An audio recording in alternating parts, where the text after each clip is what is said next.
Murder and unrest in Sin City. Last we left the gang, a corpse had been dropped off at the doorstep of the solstice, completely drained of blood. Their search for the killer led them to Sanguine Desire and its eccentric vampire owner, Stefan. The vampire vowed that his people had no part in the attack, but his promises do not change the facts. The Sealy Court in Vegas have been challenged. Tensions rise as the decades-old Cold War in the city begins to heat up, the magical factions watching one another with increasing suspicion, readying their forces for the possible conflict to come. As our heroes rest in their homes and hotels, the Vegas nightlife continues on. The night slowly drifts closer to day, but not quickly enough. While the darkness still reigns, a middle-aged man slumps over a bar, his thoughts dwelling on his now ex-wife, longing for happier times. These thoughts are interrupted by the appearance of a beautiful woman, her ethereal form draped in a gown of shimmering emerald. "Why don't we get out of here?" she asks, her fingers tracing gentle paths down his arm, her cold blue eyes mesmerizing. For a moment he thinks to resist, but his will quickly breaks, for he no longer has any reason to resist. He nods slowly, and the beautiful woman leads him out into the darkness. It isn't long before someone else opens the door to leave, and the screaming begins. No, please. Oh boy. Oh boy. We gotta find this lady. This woman. What was that? We gotta find this lady. Yeah, we do. Please stop. Okay, quick question. Did any of my wounds heal over the resting period of this night, or no? Yes. Okay, how many? You heal one wound from a full night's sleep. That's better than no wounds. And all strain, if anyone has any. Right. I do. The only one I remember. That's why a healer is handy. Do we have No. an active healer? No, we do not. So when you wake up, the police detective from earlier has sent a message your way to visit the morgue. Oh. That the mortician has uncovered some new evidence. Oh. So you, basically when you wake up, you look at your phone and you've got a text from a non-existent number. New evidence found, go to morgue, and then address. Well, this should be an interesting start to the day. Just gets up, get dressed, and heads to the morgue. Do you contact the others? We said we were going to... Oh, yes. Has she given everyone our numbers yet? Yeah. Elianna has all the Depending numbers. on when you went to bed, Elianna just created a group text. I guess I'd send to the group and just say I'm going to go check some things out. In the morgue. Right? No. And just say I'm going to go check some things out. I'll let you know when I find. Okay. All right. I see how it is. Don't leave us all behind. Well. What is it, a Elianna horror sends, movie? the eye emojis. Yeah, the high one is like... So, Joan just sends where? Forward the address. Oh, we can come?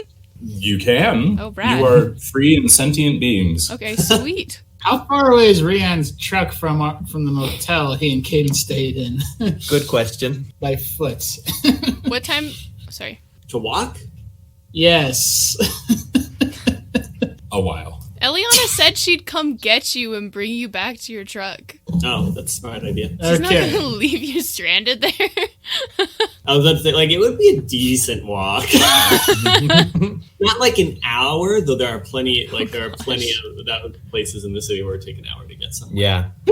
I was actually, I don't know, I wanted just to say when she sent the eye emoji, the way in which Rian receives texts is that he just has Siri read them to him. I have a flip phone. I don't even know what... He has a smartphone because he's blind. He needs Siri to do most of his things for him. Right. Yeah, so what does Siri say? Just like, eye emoji. And he something along those eyes, or just like, eyes, or something like that. Rian would just give a puzzling look. Yeah, wouldn't Rian just get like some boxes? Yeah. Yeah. Yeah, he would just look at it like, boxes. He wouldn't say that out loud. He would just be like, okay. Rip. I think they're eyes, but I don't know what that means, really. I remember those days. I'm living those days. What time is this at right now? Depends. When did you wake up, Voltaire? Probably about 10. All right. Oh, good. In the All morning? right. Wow. He was tired. Fair Well, enough. also, I don't think any of our characters are morning people. I know Joan isn't. She's a bartender.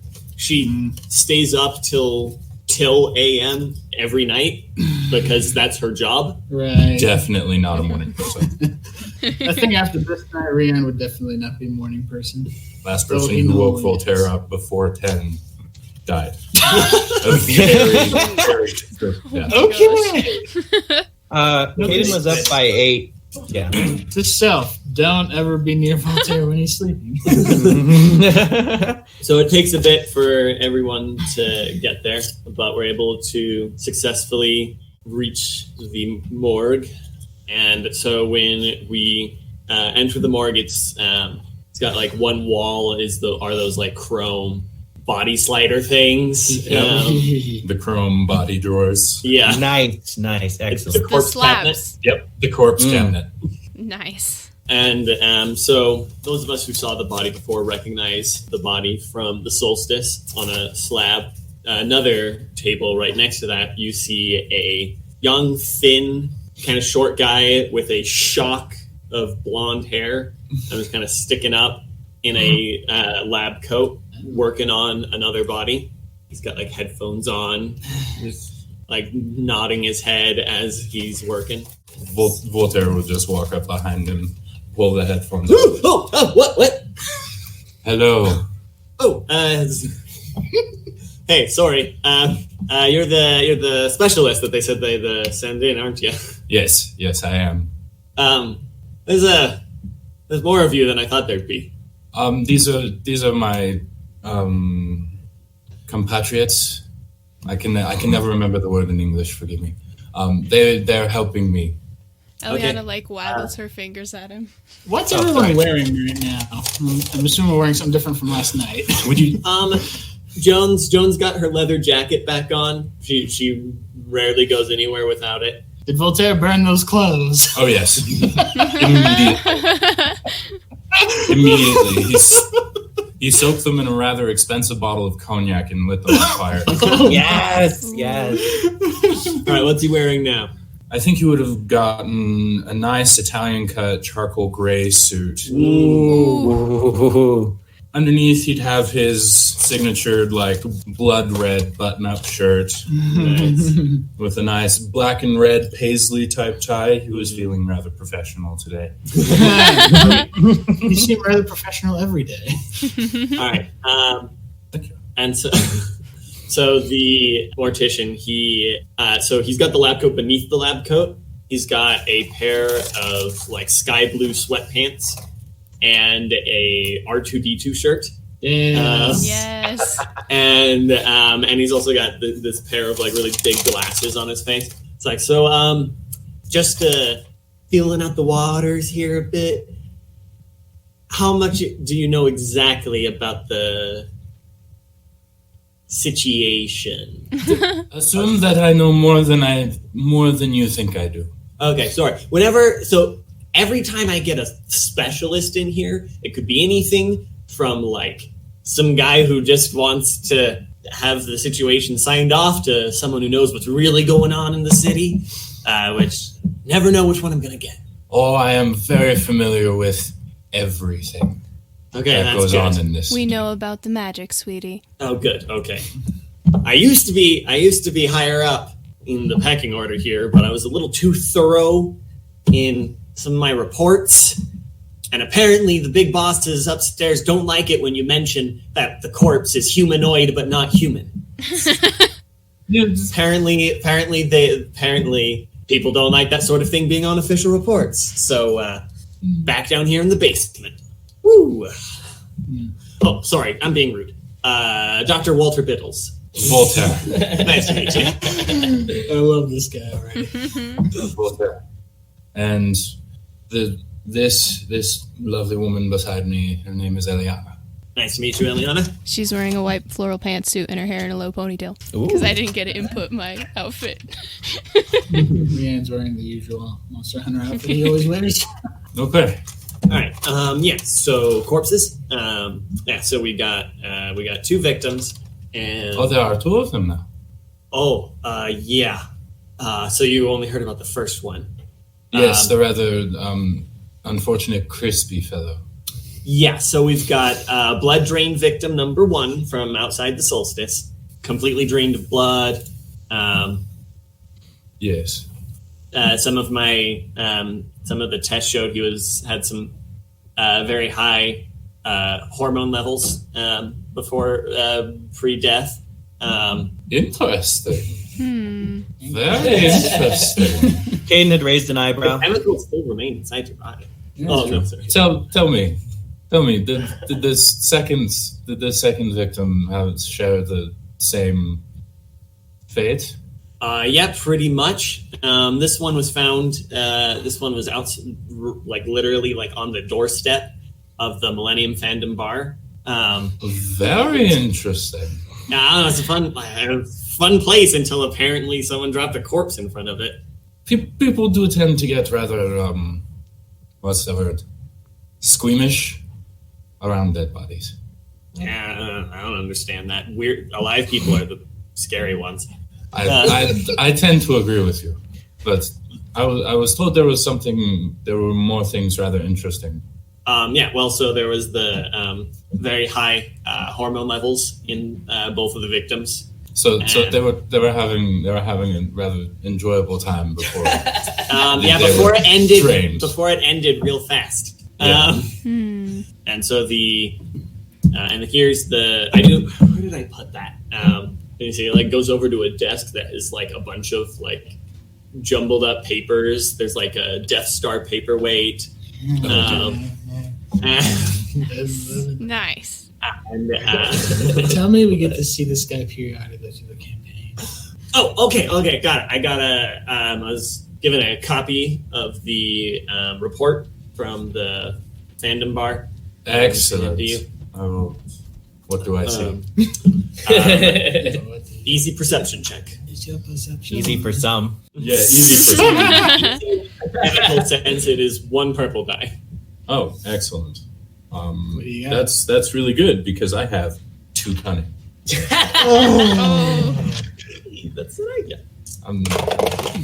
Voltaire is very good at what he does. Not exactly very attentive, though. You're having difficulty making heads or tails of this report. Elianna, Nice. I could use some assistance. Sure thing. You're always better at how is it that they say legalese? Mm-hmm. Elianna takes it and she looks at it. What's your perception? My perception is 1 yellow and 2 green. Oh, All right. Better than mine. Last time at the solstice, there were no witnesses. This time, there were several people who saw the man leave the bar with a beautiful woman in a green dress. And so there are several witness reports. All of them described the woman differently, except for the green dress.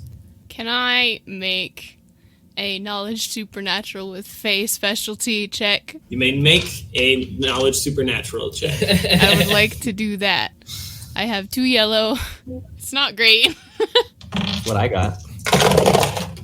You don't recognize this, but the fact that the descriptions of the woman seem to differ so much makes you think that it might have been some sort of fae with a glamour. Mm-hmm.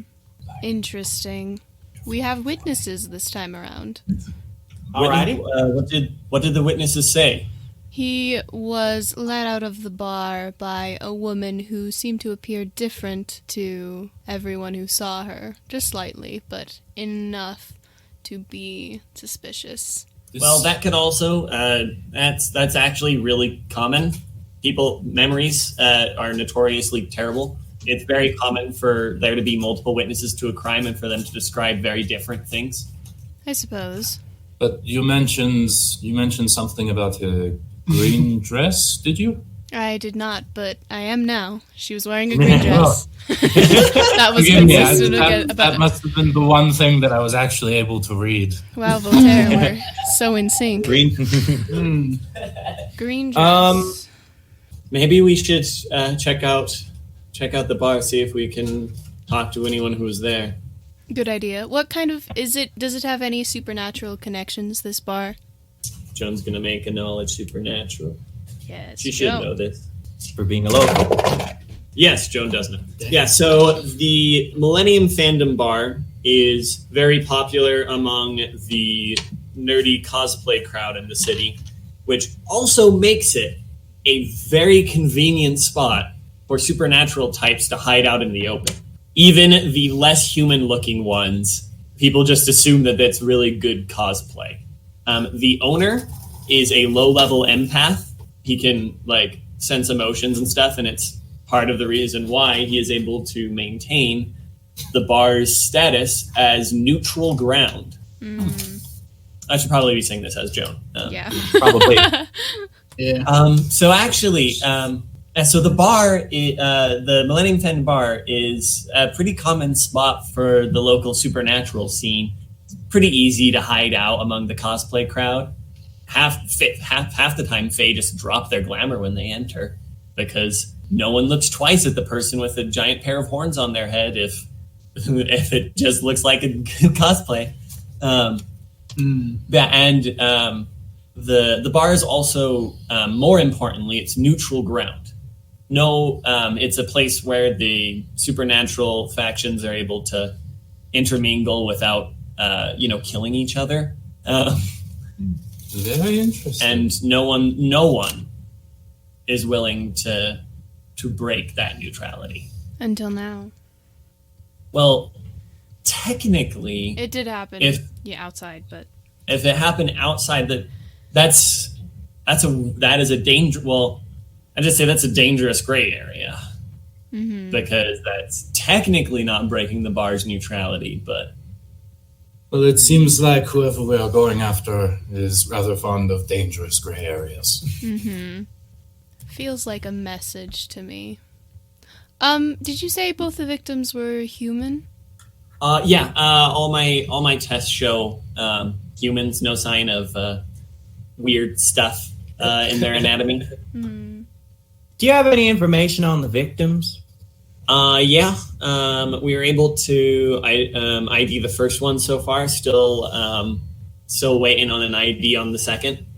First one, name's Joe. Or was that? Actually, no. It should be in that folder somewhere. Is he pointing at the folder that's currently in Elianna's possession still? Yeah. Elianna hands it back to him. Here it is.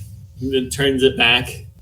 His name is Joseph Michaels, and he's 23. Okay. He's a dude. He has a job at a Walmart.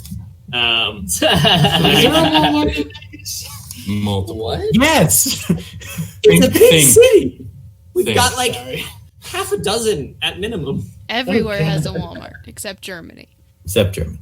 Fun fact. Yeah. And Korea. Las Vegas is a very large city in the U.S. So if you imagine things that you will likely find in most of the U.S., then you will find it in Vegas in spades.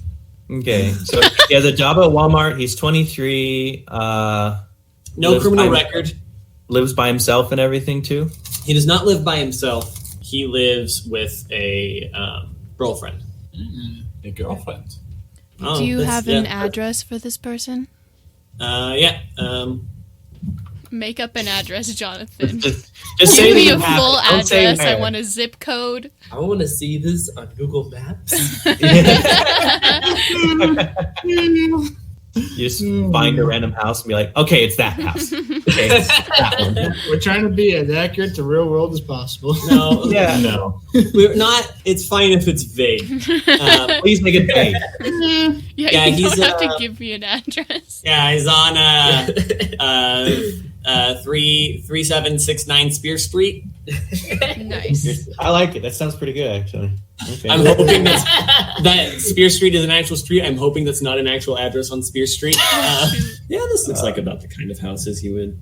Okay. Is it one of those cookie cutter houses? No, no, this is North Las Vegas. I know nothing of Vegas. Sorry, Okay. North Las Vegas is the not good part of town. Mhm. The dude works at a Walmart. He's not going to afford one of those cookie cutter 2-story houses. Is that expensive in Vegas? Yes. It's Houses Vegas. in general are expensive. Just because they're all the exact same house repeated over and over again doesn't mean that they're not large. They're pretty big.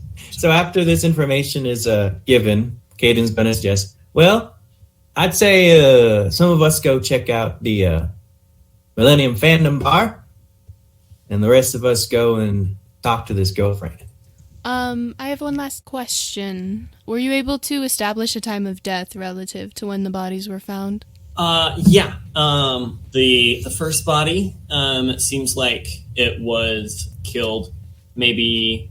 Well, they were both pretty early before they, like, not long before they were found, like in the ballpark of an hour or less. So I would, based on I would guess that the second one was almost immediately after.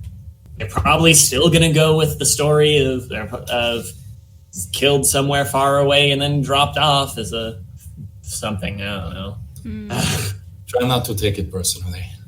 Trying to do my job, and all they want is for all of it to be nice and neat and not have to worry about what's going on. But whatever, I've complained about this so many times now. No one ever listens. And we appreciate what you do. All right, well, best of luck to you. Gives like a kind of half salute. Thank you. Cayden will tip his hat in his direction and be like, "Thank you kindly," and then we go, I guess. We'll reconvene outside. Right. Oh, I found you. Oh no! You would be coming here? Wait, are we outside now, or are we still in the room? No, we're right as we're about to leave the morgue. What do you describe yourself? A very old Asian wizardly looking man. Ghost, by the way. Oh. Yep, so a very old Asian man in like robes and stuff just like appears and like walks up to Joan and says that. And Joan just covers her face with her hands. It's like, oh no, not you again.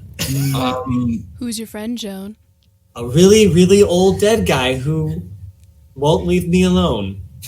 Oh, I'm not that bad. I'll just be hanging out, watching you, giving you tips here and there.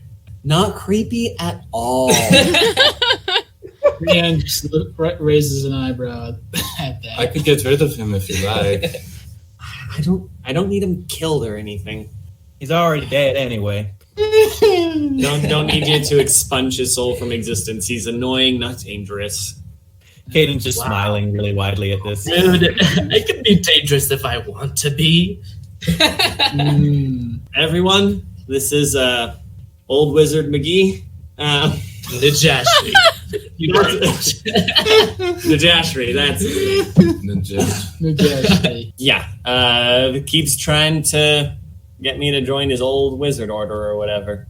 It is a very good wizard order, if I might add. If I may be a little prying. How did you die?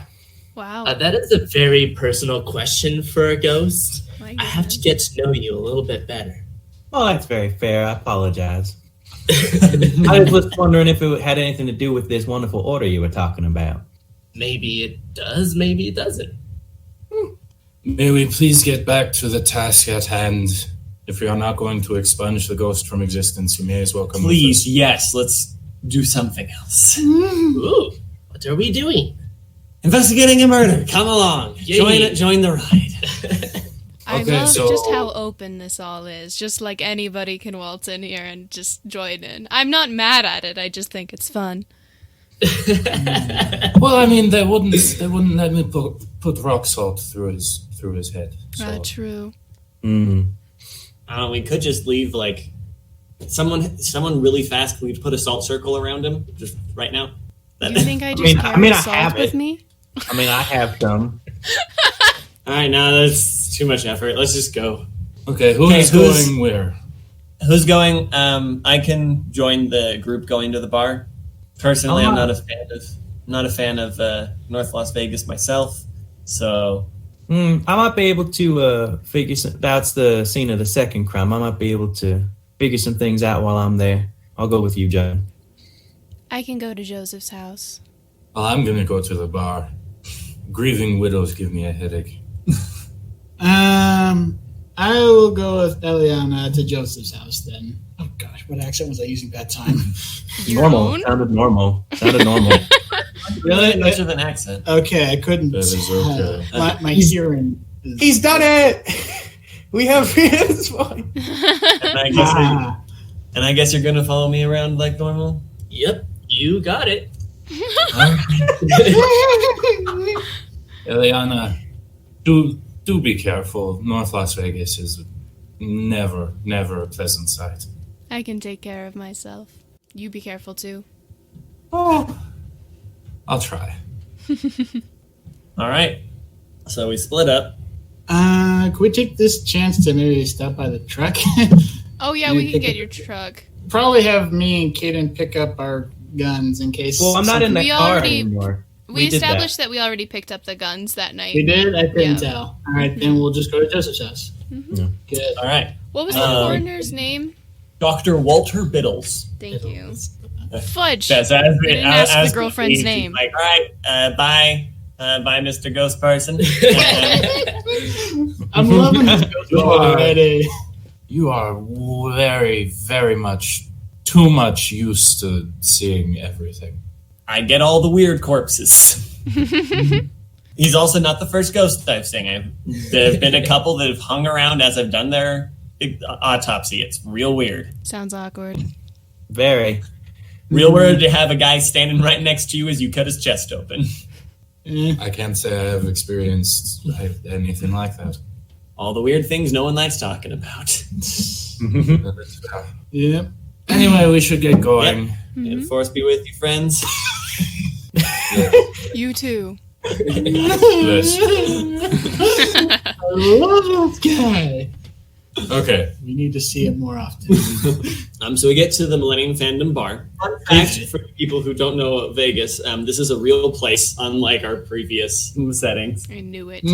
Doesn't look like much from the outside, just part of one of those big buildings. But when you get inside, it has a chessboard floor with a kind of a weird assortment of furniture, almost Victorian-looking chairs. The walls are covered in bookshelves and display things with like swords from movies, lightsabers. There's a model Millennium Falcon hanging from the ceiling. There's like some masks from some movies. The ceiling is like painted with little murals and designs. There's a poster on one wall that's like Metropolis.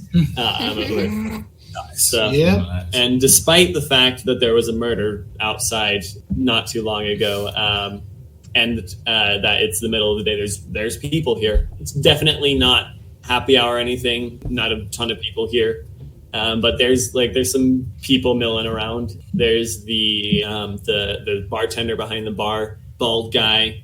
He's got a black shirt that says "I know" on it, I know what. Oh, I like it. That's good. That's great. Wow. I love it. There's like a couple of like Mandalorian mercs at one table, and Are they real Mandalorians?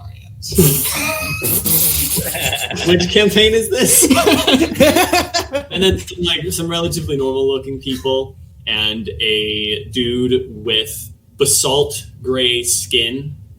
Like a really big guy with basalt gray skin and like these like spiky brow ridges, and he's like just finishing like taking a picture with like a girl who's there. She like selfies with him. Nice. This is the situation we find as we enter the bar.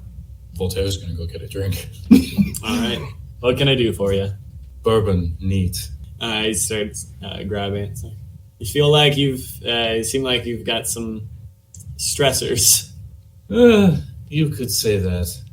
I'm looking for the person who owns this place. That'd be me. That would explain. Puts the drink in front of you. Thank you. I'm here to figure out what exactly happened to the poor fellow who was drained. Yeah, it's unfortunate business. Yeah, he was here doing what some people. He's been here before. Not quite a regular, but comes every now and then. Likes the atmosphere. Seen him and his ex-wife here before. Ex-wife. Yeah, they broke up. So her It's and, always bad business. yeah. She and Dick didn't always get along, but Dick never really thought that they'd. She was drowning his sorrows, just coming off of them in waves. And then a woman shows up. Go on. I don't know. Beautiful, green dress, matched her eyes. Couldn't really get much of a read off of her. It was a little weird. Normally I can get a pretty good read off people, but couldn't get anything off of her. Like a weird blank space. Interesting. And she took him outside, and I was busy doing my thing until someone screamed. Very interesting. Was the woman? Have you ever seen the woman in here before? No. I'm pretty sure I would have. Recognized her if I'd seen her before. Yeah, one of those types. And I'm very familiar with those types. Well, that complicates matters. Yeah. I was busy doing my thing, so I didn't see a whole lot. Maybe you could talk with Bruce. I think he saw more of what happened. Bruce? Yeah, he's the only one who was there that night. That stuck around. He's the big fella. Oh, the big gray-skinned one. Yeah. So this whole time while this was happening, Cayden was kind of like went to like a table and was just actively listening to everything. So he was listening to their conversation, but I want to make a perception check to see if he hears anything from elsewhere in the bar, just for fun. Okay. 3 yellow, 1 green, 2 blue die. 2 blue. The mercs aren't talking about anything particularly interesting. They're talking about the next group event. They're talking about when they're going to be suiting up with the 501st. Nice. So for reference for people, the Mandalorian mercs and the 501st are both costuming clubs that do like charity events and whatnot. They're really cool. They're awesome. Yeah, they are pretty cool. You hear a girl in the corner on her phone. Mm-hmm. Yeah, that's the weirdest thing. Like, I could have sworn this lady had like hooves.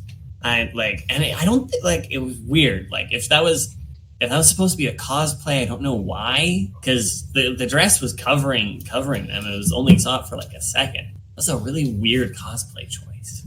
Yeah, I know, right? Okay, yeah, no, yeah. Then she goes off on another tangent about Judgy. I know, judgy much. Gosh, people go to the bar not to be judged, and it's like, oh, you're judging cosplays. Hooves, weird choice to me. Gosh, Weird. Okay. Okay. Am I? This would still be a knowledge supernatural check, but would it be easier now that there's like more information?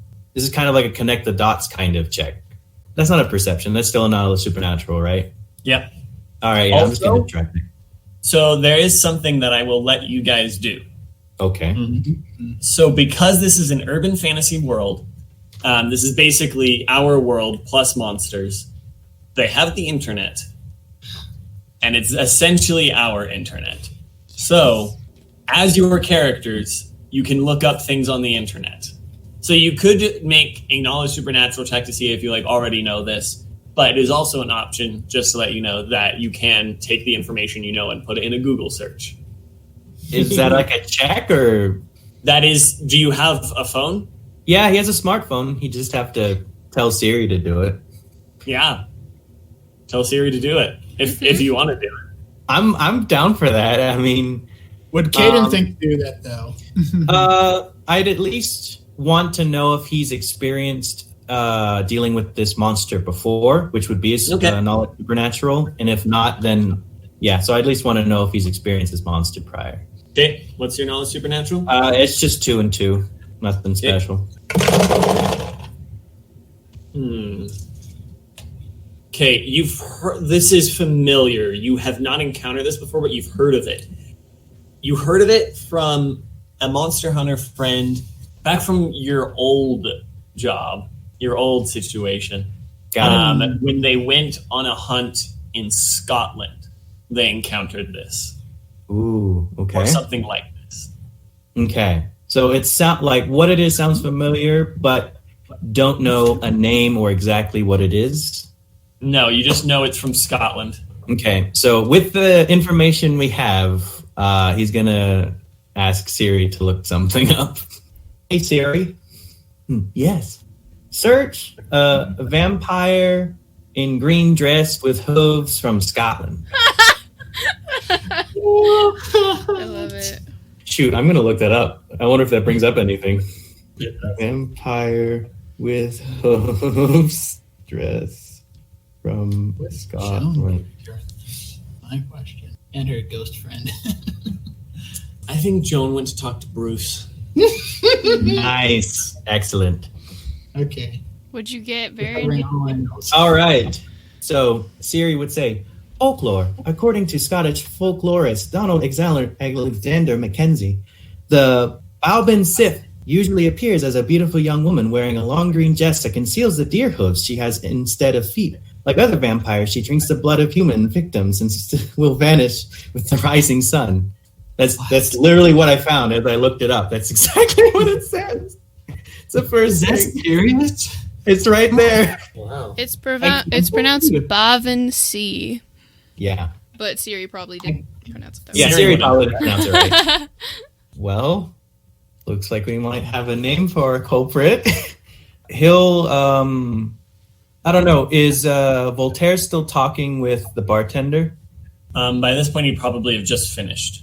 So he's in the process of finishing up his drink. Cayden's going to make his way over to the bar next to Voltaire, slowly. Sit down next to him, and then he'll order a whiskey. We're drinking a lot. Like a lot. We've been under a lot of stress. So while he's waiting for his drink, so Voltaire, I think I know what we're dealing with now. Oh, really? Yeah, some woman over there was chatting on the phone with a friend about how the woman in the green dress had hooves. And sounded kind of familiar. Hooves. Sounded kind of familiar. I once heard about something like that from Scotland. So I, Googled it. And, well, he doesn't know the name, so he's just going to pronounce it wrong, too. It's like a Baaron Sith. It's some kind of, I think, fairy vampire. Some kind of fairy vampire? Bavenchi? Gesundheit. No, he pronounced it wrong. Well, then Siri pronounced it wrong because I didn't know. Well, of course, Siri doesn't know Gaelic. Bavanshi. You know Gaelic? Oh, the ghost is still here. Yeah. Very impressive. What? Wait, hold on. Wait a minute. The ghost is here. What does the ghost look like? That's a good question. Is he like floating around? Like what is going on? Ghosts do not float around. They walk. Okay, but is he translucent? No. So ghosts, my version of ghosts loosely uses the supernatural variant. Like by supernatural, I mean the show Supernatural. Yeah.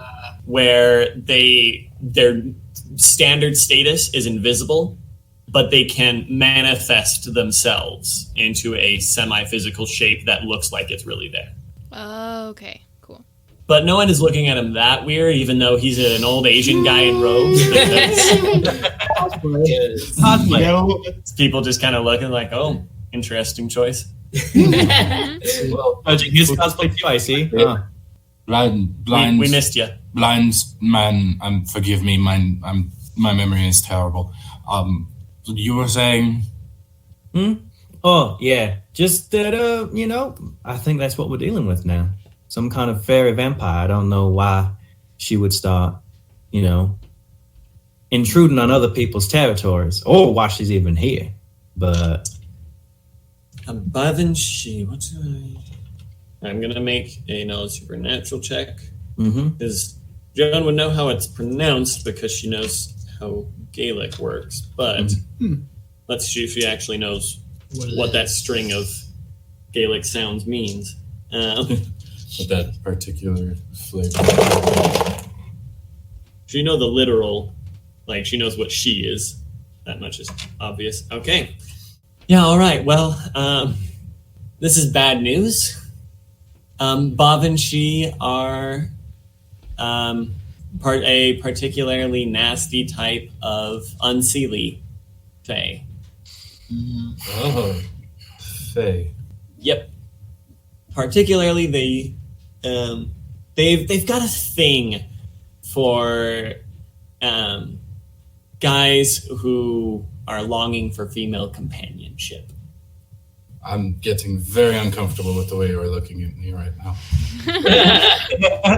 I was just looking randomly. What are unseelie fae? They are death fairies. You've got Seelie and unseelie. Your brain scattered wizard. No. I'm sorry, this is out of character. Oh, okay. Out of character. Out of character. So there are Seelie fae and unseelie. Seelie are the fae of their summer, spring, life, growth. These are your pixies, your leprechauns, typically. Okay. They're still fae, so don't never trust them. But they reign over like the dawn, morning, all of these things that symbolize growth and new life, or just life itself. They are the day, the summer and spring half of the fairy spectrum. The unseelie, they are night, they are winter, they are cold, Gotcha. They are death, aging, all of those typically more considered negative things. Thank you. Yeah, so particularly nasty kind of unseelie fae that basically when guys express longing for female companionship of some kind, the Bavanshi shows up and drains them of all their blood after first that might carrying explain them off. That might explain why they were having such a good time before their unfortunate deaths. Yeah. Their glamour lets them look like basically whatever the person looking at them considers beautiful, but it doesn't hide their goat legs. Or deer legs, they're deer legs. So that's why they have the very long dresses. Very interesting. Bigger problem, though, they don't travel alone. Oh, so you're saying there is more than one? They come in groups, usually of 3 or 4. That is very unfortunate. So, probably 2 of them fed last night. And the rest of them will need to be feeding soon. I don't think they're gonna stop anytime soon either. No. Yeah, and these, if they're all the way here, like this isn't really their normal stomping grounds. They prefer usually much, Scotland, Oregon, places where it's a lot wetter and foggier. More depressing. Some would Yeah, say. pretty much more depressing. You hate Oregon that much? No, I love the people there. I don't love the weather. Scotland, England. England has trash They're weather wet. too. They're wet. They get terrible weather all the time. Then again, I'm saying this as someone who actually enjoys the desert, so I might also be slightly biased. So, I'm assuming if they are Fae, then the regular rules still apply in how to get rid of them. Yep, iron, cold iron. Mm-hmm. Well, that's one thing that's slightly easier. And they still have to follow the typical rules. Well, we were going to transition over to the other scene. Hey. But Cayden Caitlin seems to have disappeared. Gone over to the restroom. No! She's gone to the dark side. Mm. Did these guys tell you about what happened last session between my character and her character? No.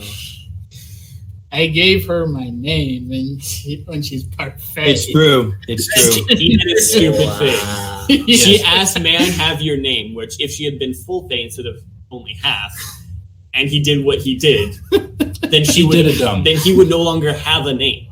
Yeah, he did it dumb. Really? Fae can take your name. It's called Wait.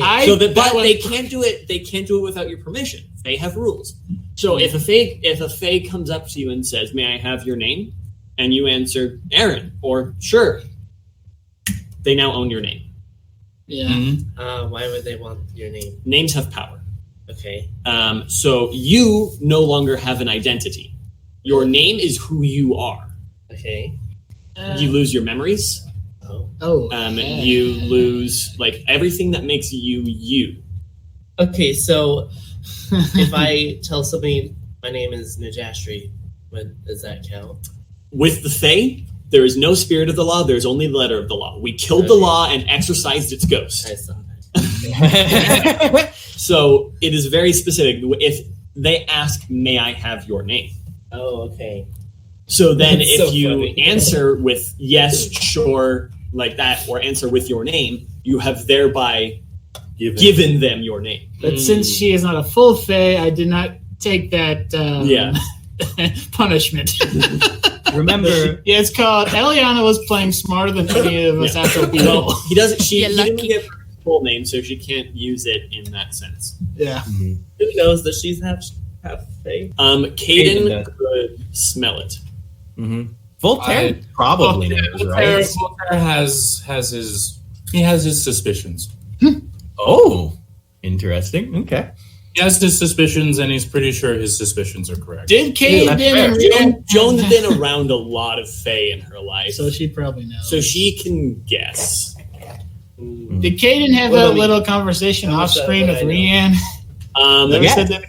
Okay. What's your perception? My perception. Holy heck, what's going on? Just he wants to know if his character can tell that Elianna is a changeling.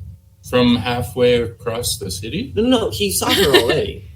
Probably more vigilance because he wasn't actively looking for it. But It's you worth just it. kinda 2 green stand there. versus 2 green and 2 yellow. I'll take it. Okay, 2 green and 2 yellow. That's still pretty good, actually. Do I I thought get she- a blue die because Um, I'm really old and have a lot of experience? Um, Sorry. Age Caitlin, doesn't help what with is Eliana's deception? Eliana's deception is 2 yellow and 1 green. Ooh, that's pretty good. Nice. All right, and then I'll be adding 2 black die due to the fact that you weren't really looking, like you just Gotcha. you weren't even with her for very long. No. Darn it. Your secret is safe for now. You have an advantage. You can tell that she has some sort of connection to magic of some variety. Okay. She's not I'll take a that. run-of-the-mill mortal. Gotcha. Just to help clarify on behalf of Nathaniel and for Rian's own sake, yes, they had that conversation last night when he was at least slightly still coherent to understand what he was saying. Cayden basically told him off about the whole, you don't give a Fae your name. You know what? This kind of goes along with some of his Rian's flaws that. Oh yes. Cayden's very aware of some. Yeah. Anyway, so scenes. Sorry. Yeah, Caitlin's back. Hello. All right. So you guys go to Joe's house. On the way, Elianna Googles fairy green dress lure men drain blood, and after a bunch of fairy costumes, the Wikipedia page for Bobbin C is like the third result. Is that acceptable? Because I googled it. You looked up vampire green dress? I looked up fairy green dress lure men drain blood. That's quite specific. Those are the things we know, and fairy, she's got a hunch. Yeah, because I didn't know fairy. I just used Scotland as a base for A that. woman shows up at a bar, lures a man out. He shows up with all his blood drained shortly thereafter, and his hormone levels way elevated. Like, come on. Yeah. That's a fairy. Oh, I also had hopes. You guys. Oh yeah, that is funny. Yeah, it's a bunch of Halloween costumes, Encyclopedia of Fairies, and then Babanshi. It's pretty good. It's not bad. That is pretty good. She doesn't know it, but like, it lines up. It lines up pretty okay. All right. Does Elianna tell Rian any of this after she looks it up? Probably. I mean, she Googles that and she's like, "Oh, well, that wasn't that hard." And she shows it to him. Rian's just like, "What'd you find?" Oh, she shows him the screen. I think I found our murderer, Bobbin C. I think is how you pronounce that. Woman, green dress, shows up, lures a victim off, seduces them, drains their blood. It's not for sure, but it lines up pretty well. So be careful what you wish for situation. Doesn't sound like anything I've dealt with before. No. All right, so you guys roll into Las Vegas. It is a. I thought we were already in Las Vegas. Sorry, North Las Vegas specifically is what I meant. I meant to say north, but I forgot to put the north on there. So what does the area look like as we drive into it? Not great. Not to insult anyone from North Las Vegas, but We're gonna be making lots of apologies this session. Not a fan of your part of town. Does it look very dangerous? Decently, all the houses have bars covering all their windows. So, like, some of the cars have their windshields broken in. Ooh, fun. Yeah, definitely a rougher part of town. And you find Joe's house. Cool. Well, Zora, if I put these in the glove compartment as he kind of shows her his pistols, I don't want to scare her any more than she might be already not feeling good. that's fine. Do you have, like, permits and stuff for those? Or am I going to get in trouble if someone looks in my glove compartment? Do you? Yes, I do. Do you? Do you really? Okay. There's a talent that allows you to have permits for these kinds of things. I Okay, already so- had this conversation with Jonathan. Oh, wait, So you have to have the talent? What? So there's a talent that makes it legal for you to have illegal weapons. Oh. So having the guns is not illegal.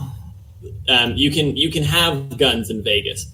The concealed part is, so having guns concealed on your person, that is illegal without a permit. Why? Do I have to get the then- talent? Because I wrote down before we started that I have a permit, but do I need to get that talent for that to be legit? Yeah. Dang it! Okay. I know you said it's a tier 2 talent? Yeah. Okay, I know. Yeah. What my It's next, not too hard. I know what my next tier 2 is going to be. I'm with the mafia. I don't care. It's true. It's fair. So what does he say? I want to say for this situation, could we say yes, but I don't think you'll allow it. No, well, you could lie. I'm not a liar. I'm too modest for that. Okay, then you could always just say, like, no. Don't it's ask. not a problem as long as they're not concealed. I'm sure as long as they are not concealed, that we should be fine. All right. Yeah, you can leave them here. All right, puts them in. However, he still has a few other things that no one can see. So he does have concealed weapons. But not pistols. Spicy. Oh, we didn't get her name, did we? No, he didn't. All right. Whoa. She was reading in the actual file. Yeah, she was reading, so... Wouldn't she still actually have read it? Would that have been in the file? It would have been, but did Elianna read that? I don't think she did. All right, okay. I was like for it, but okay, fine. She's a little bit distracted at the moment. Okay. Okay, well, shall we? Elianna gets out of the car. And Rian follows. And Elianna locks the car, no offense. And they go up to the door Keeps my gun safe. and knock on the door.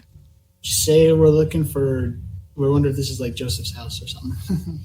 Let's try that approach.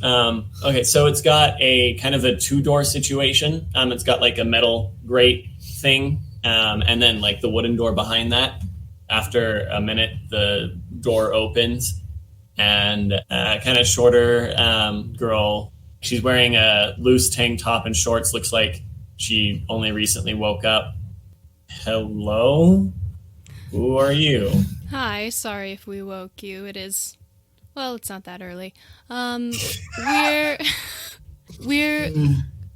consultants with the police department. I'm sure have they been here already?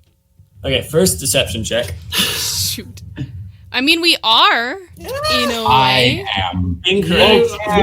He invited us. We are his, You are the consultants' consultants. Yeah. There it is. Okay. I was literally about to say that. Thank you, Zander. Eliana's a little bit fumbly because she just realized that she doesn't know if the police have been here to tell her that her boyfriend's dead or not.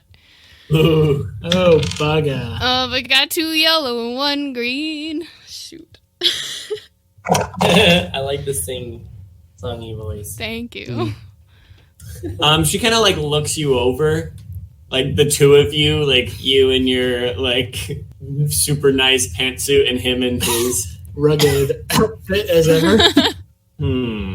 We're consultants to the consultant, if you want to get... She raises an eyebrow at that. And you're here. Why?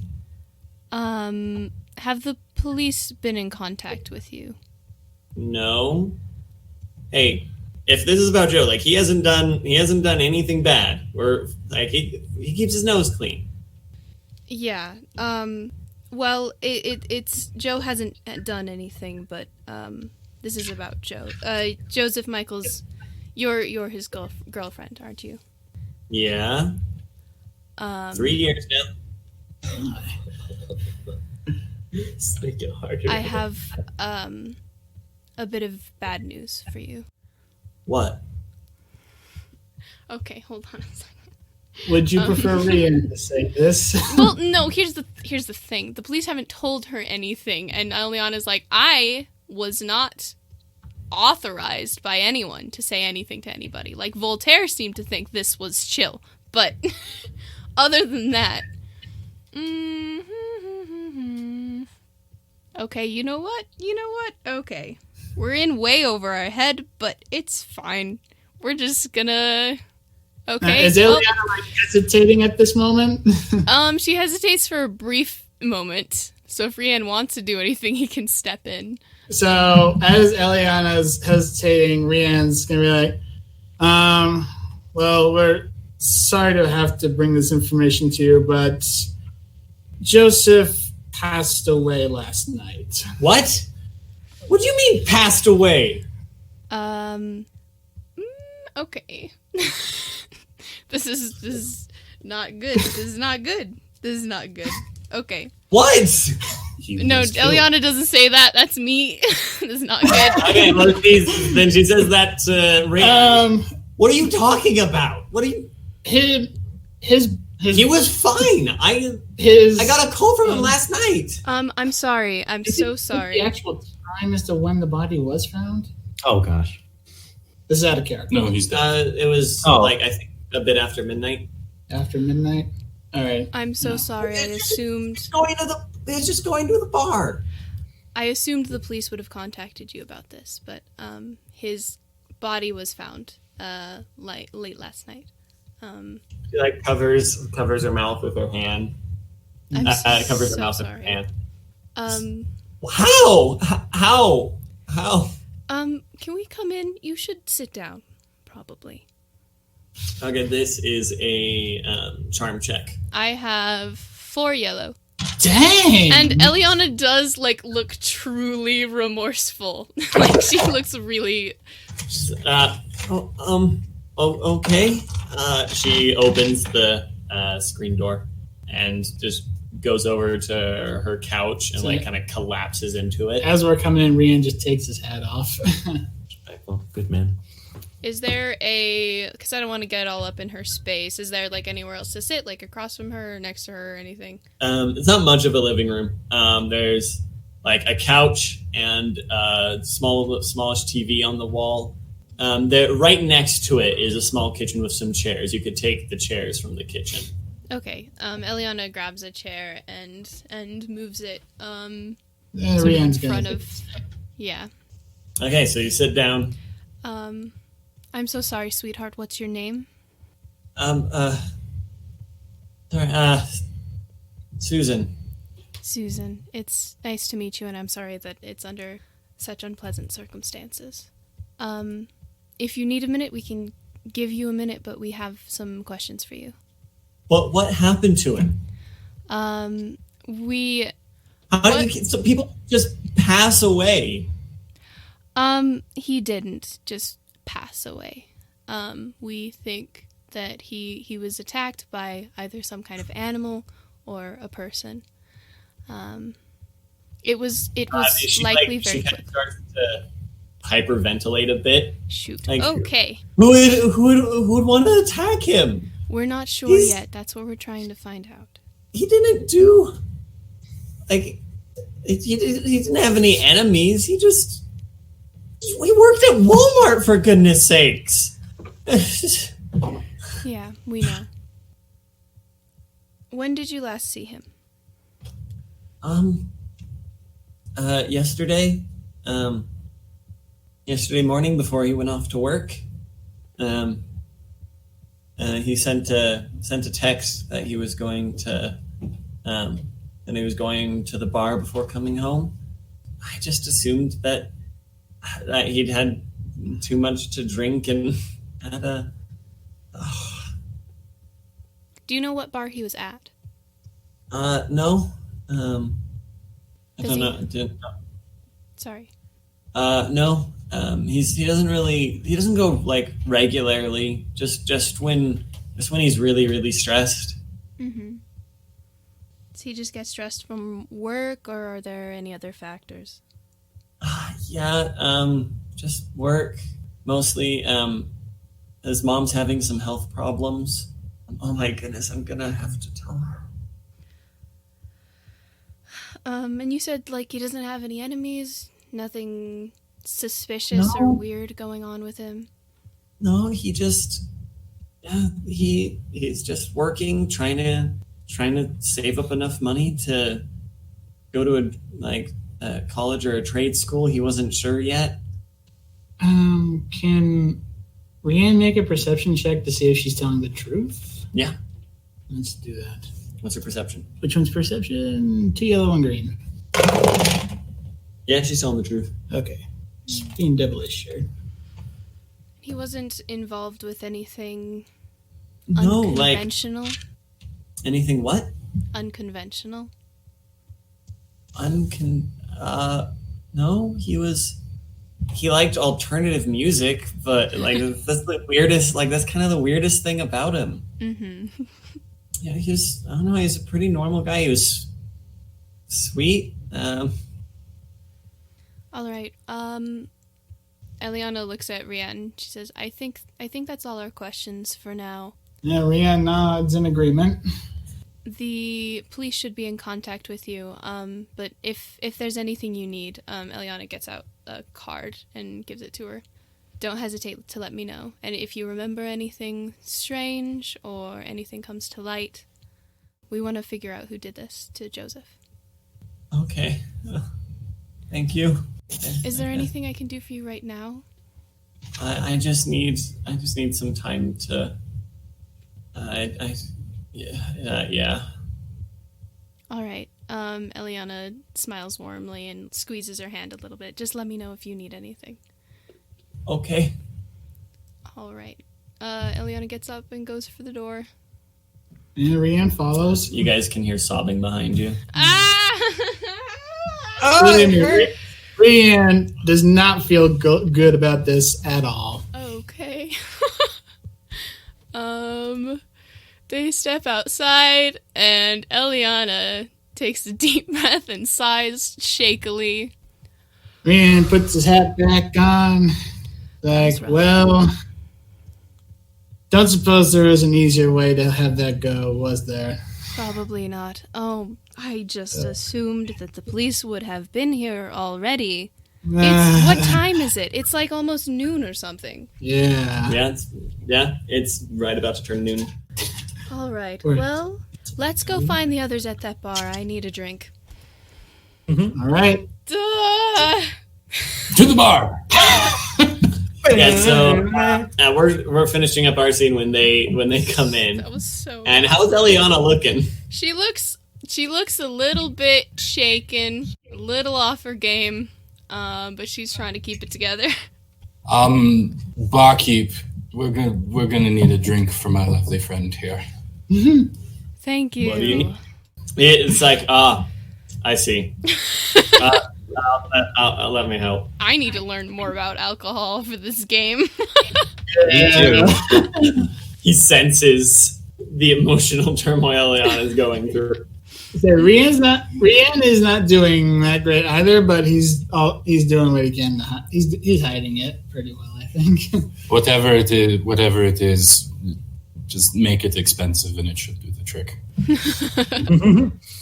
Elianna So smiles a little bit. Voltaire next to each other right now when we approach. Yeah, Cayden was sitting next to Voltaire at the bar. So does Elianna go next to Voltaire? And Yes. Rian goes next to him? All right. That's how we do it. Just hear a sigh from Rian as he sits down. Did you have any luck? My apologies, man. The owner puts a drink in front of Elianna. Thank you, Elianna. Takes a good Yeah, sip of that. It's pretty strong. That's, yes, good. Rian's gonna just ask for a glass of water or 4 ice cubes. All right. I feel like everyone. Coming up. I feel like everyone that's currently at the bar with him just like shakes their head. It's like that's not what a bar is for. Rian doesn't drink. Said for one occasion he only drank. Gives him some water, exactly 4 ice cubes. What a good, And he just good downs the whole thing in 2 seconds. Shoot, dude, what are the ice cubes for? Right? Be careful there, son. He didn't drink the ice cubes, just all the water. Get a brain It's freeze. like, the bartender sees that. It's like, be careful there, son. You don't want to drink too much. Hence the water, not the alcohol. Pace yourself, sweetie. He like raises an eyebrow, like just saying, like not verbally, but you just get the sense of like, yes, that was the joke. You have much humor, like me. I love it. Great. Anyway, We found out, basically, nothing except that the police had not yet been to their house. They didn't contact her at all. well, unfortunately, that is not very surprising. Whenever it comes to interesting cases, the police like to keep things under wraps. She's And his there's- girlfriend. He got murdered. She probably would have been told eventually, Joan says, but well, Not soon enough. police don't exactly do things that fast. Elianna shakes her head. But Mm-hmm. we did. For reference, this is a fictionalized version of the city. This is not intended to be insulting to police officers. Look at all these disclaimers. I told you. We should have like a disclaimer at the beginning of all our podcasts. Like, this is not represent the actual real world in any form or fashion. If there is any real likeness to, we apologize. Any similarities with the real world are coincidental. Exactly. Purely coincidental. Exactly. But anyway, we managed to figure out what exactly we are dealing with. Bavancy. But how was it that you said it's Joan? Bavancy. Bob? Is it Bob and she? Bob and she. Oh, Bob and she. she. Bob and she. I knew my pronunciation would be off. My Gaelic is atrocious. Bob and she. Interesting. Yeah, I googled that in the car. Did you find out anything more definitive? Well, Unseelie Fae has a particular proclivity for lonely men. They come in. They're never alone. They always come in groups. And this is not a normal territory. Man, that's pretty much what we found out. Why are they here? Apparently to cause trouble. Change of scenery. Got tired of moldy cuisine. Maybe someone told them to come here. Their Well, now choice that of crime sounds scene was very specific. Yeah, right outside the Solstice, a Sealy bar and club, and right outside here, which is neutral ground. Perhaps someone has something against the Sealy? Sounds like these Bavins, or whoever's in charge of them, if someone is, wants to. Well, Vegas isn't exactly the most stable place. Someone wants to rock the boat. Yes, and that is causing a fair amount of concern for the people who boss me around. I can Hence imagine. why I'm not in Paris right now. Who are the people that boss you around?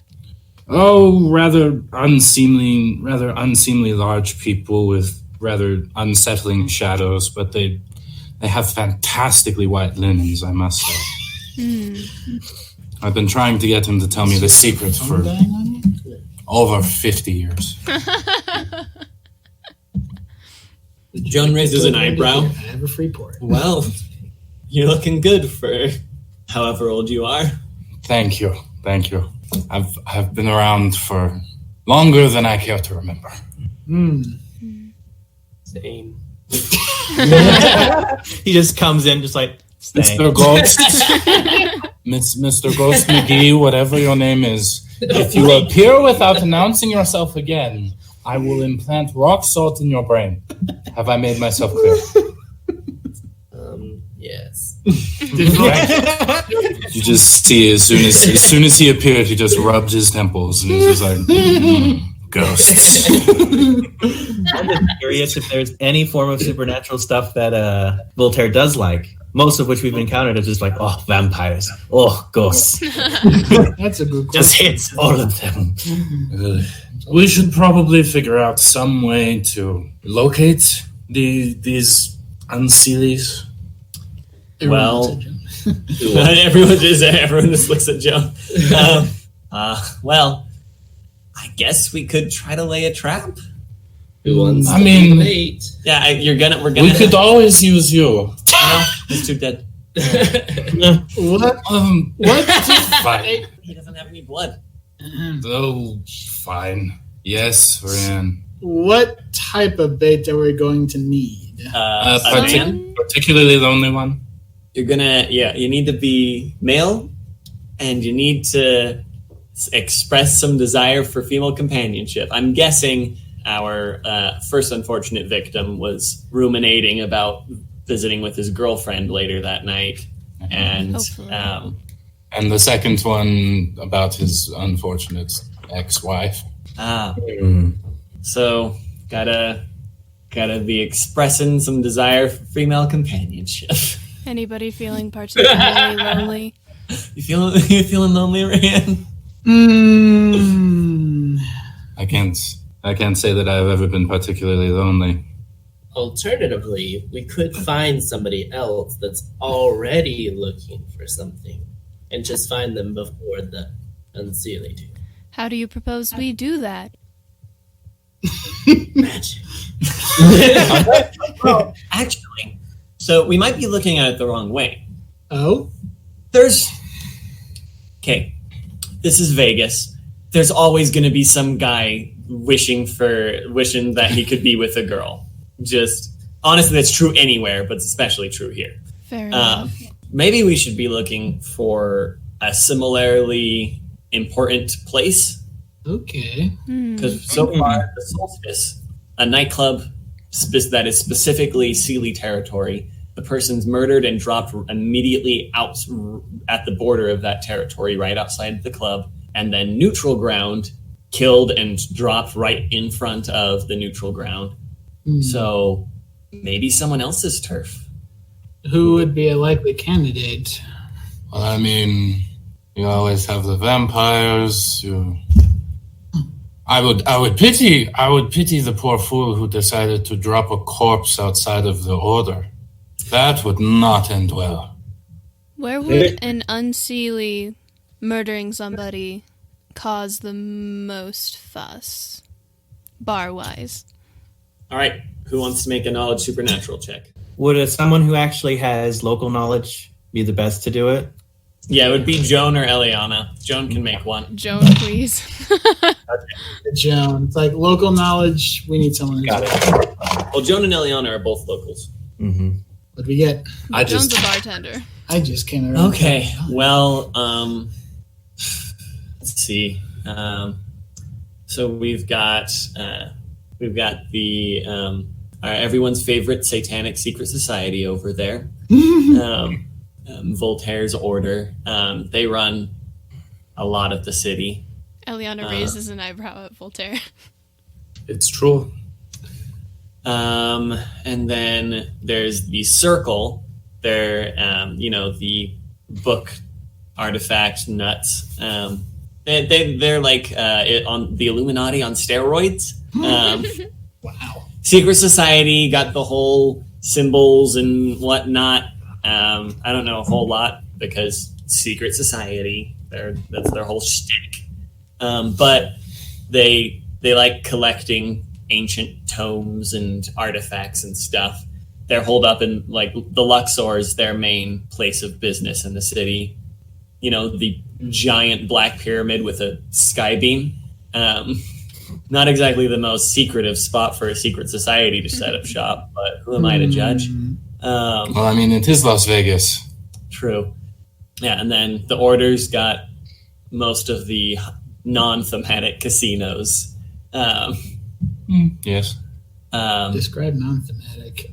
The ones that aren't specifically like not the Luxor, which is Egyptian, not the Excalibur, which is a castle, not Caesar's Palace, which is designed after a Roman palace. So it sounds like just a generic casino then?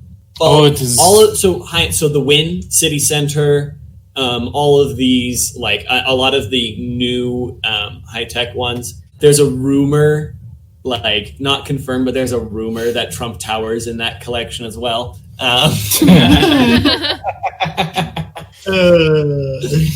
one's mostly hearsay, though. No one in the actual order has confirmed that. We can neither confirm nor deny. Okay.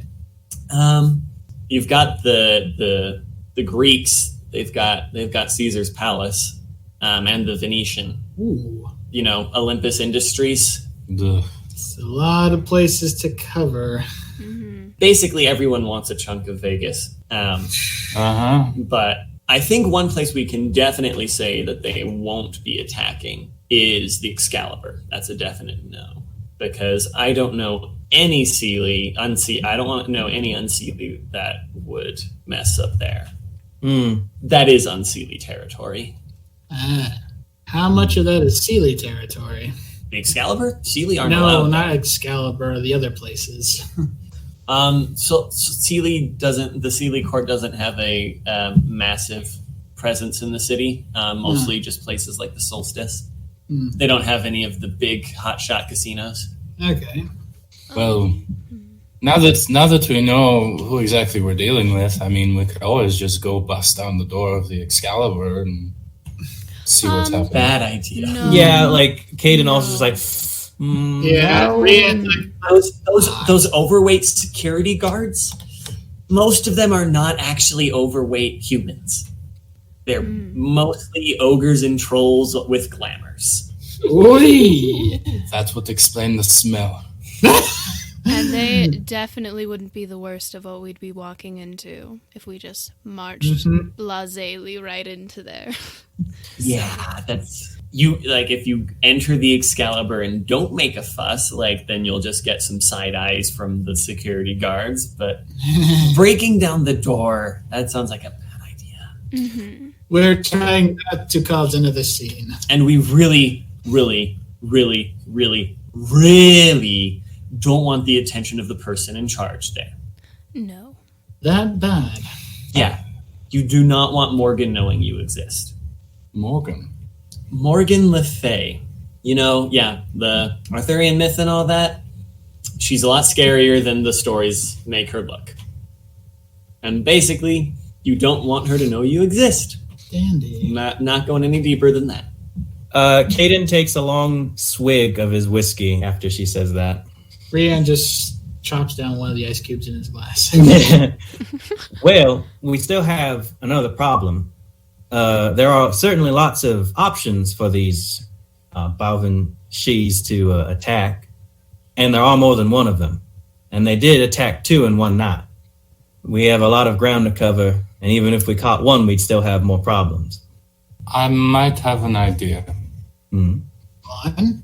He looks over at the bartender. Mr. Bartender. He turns around. He was like cleaning some shelves. Yeah? Tell me, you have this ability.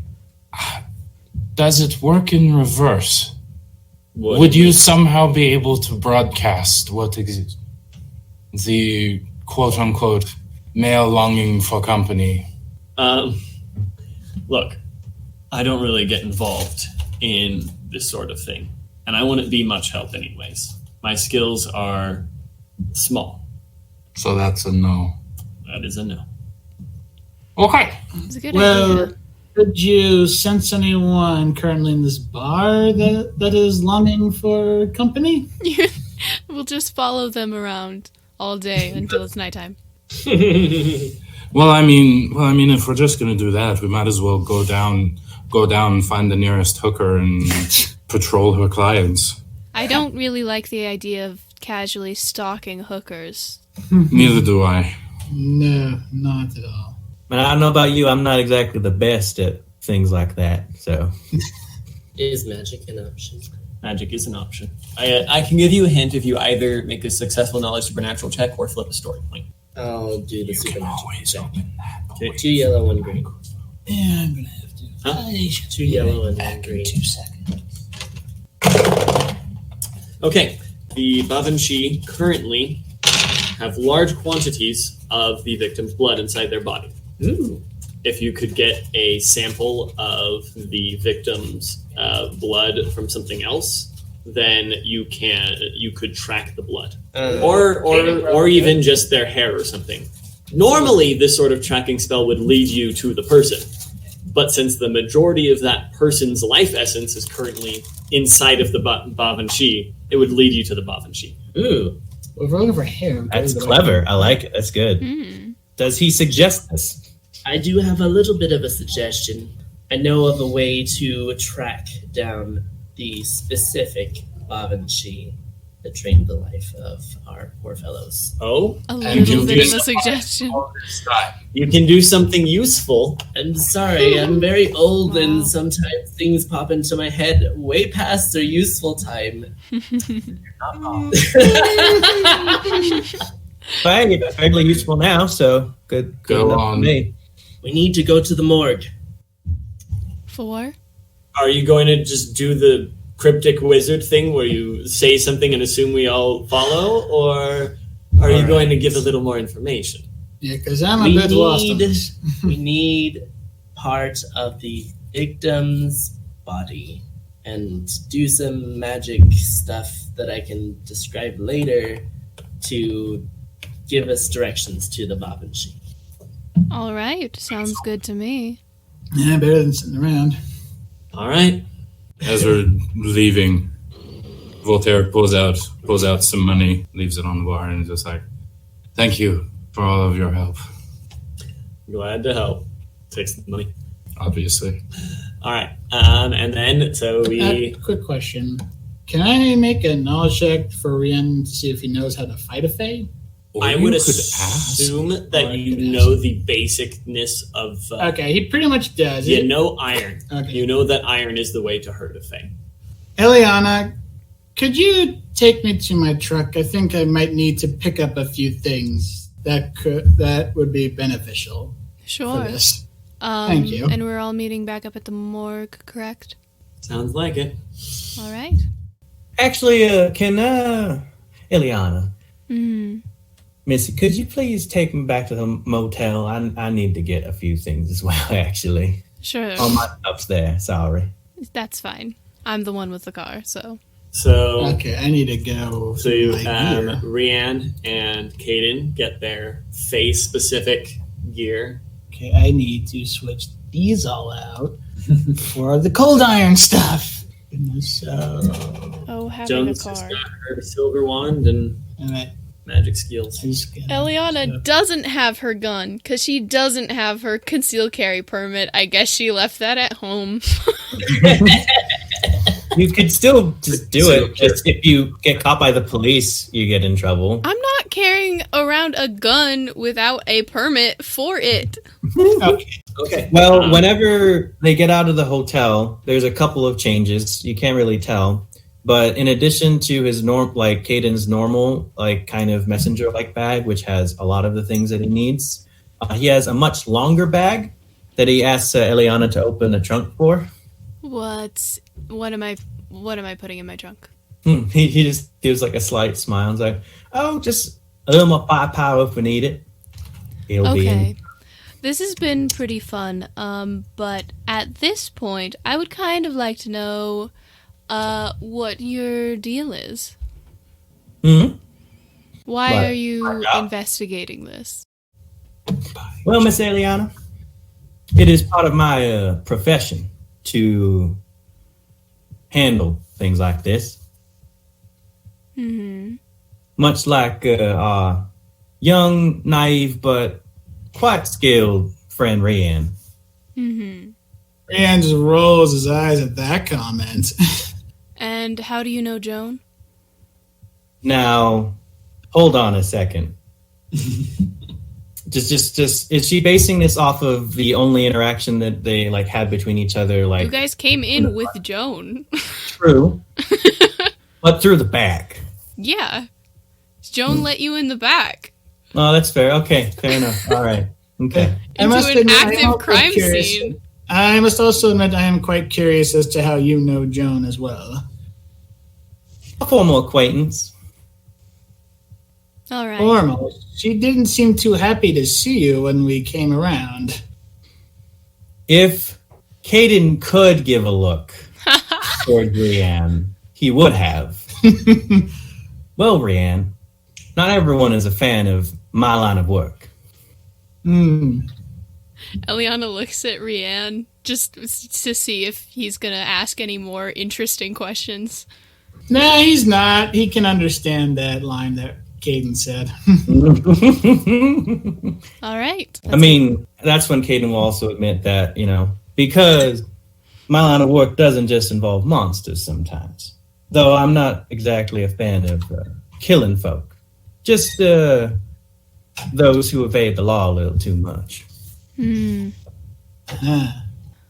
All right. Well, let's get going, shall we? Yep. All right. Am I allowed to have a gun in my car? Is that illegal? No. Okay, cool. I have a gun in my car.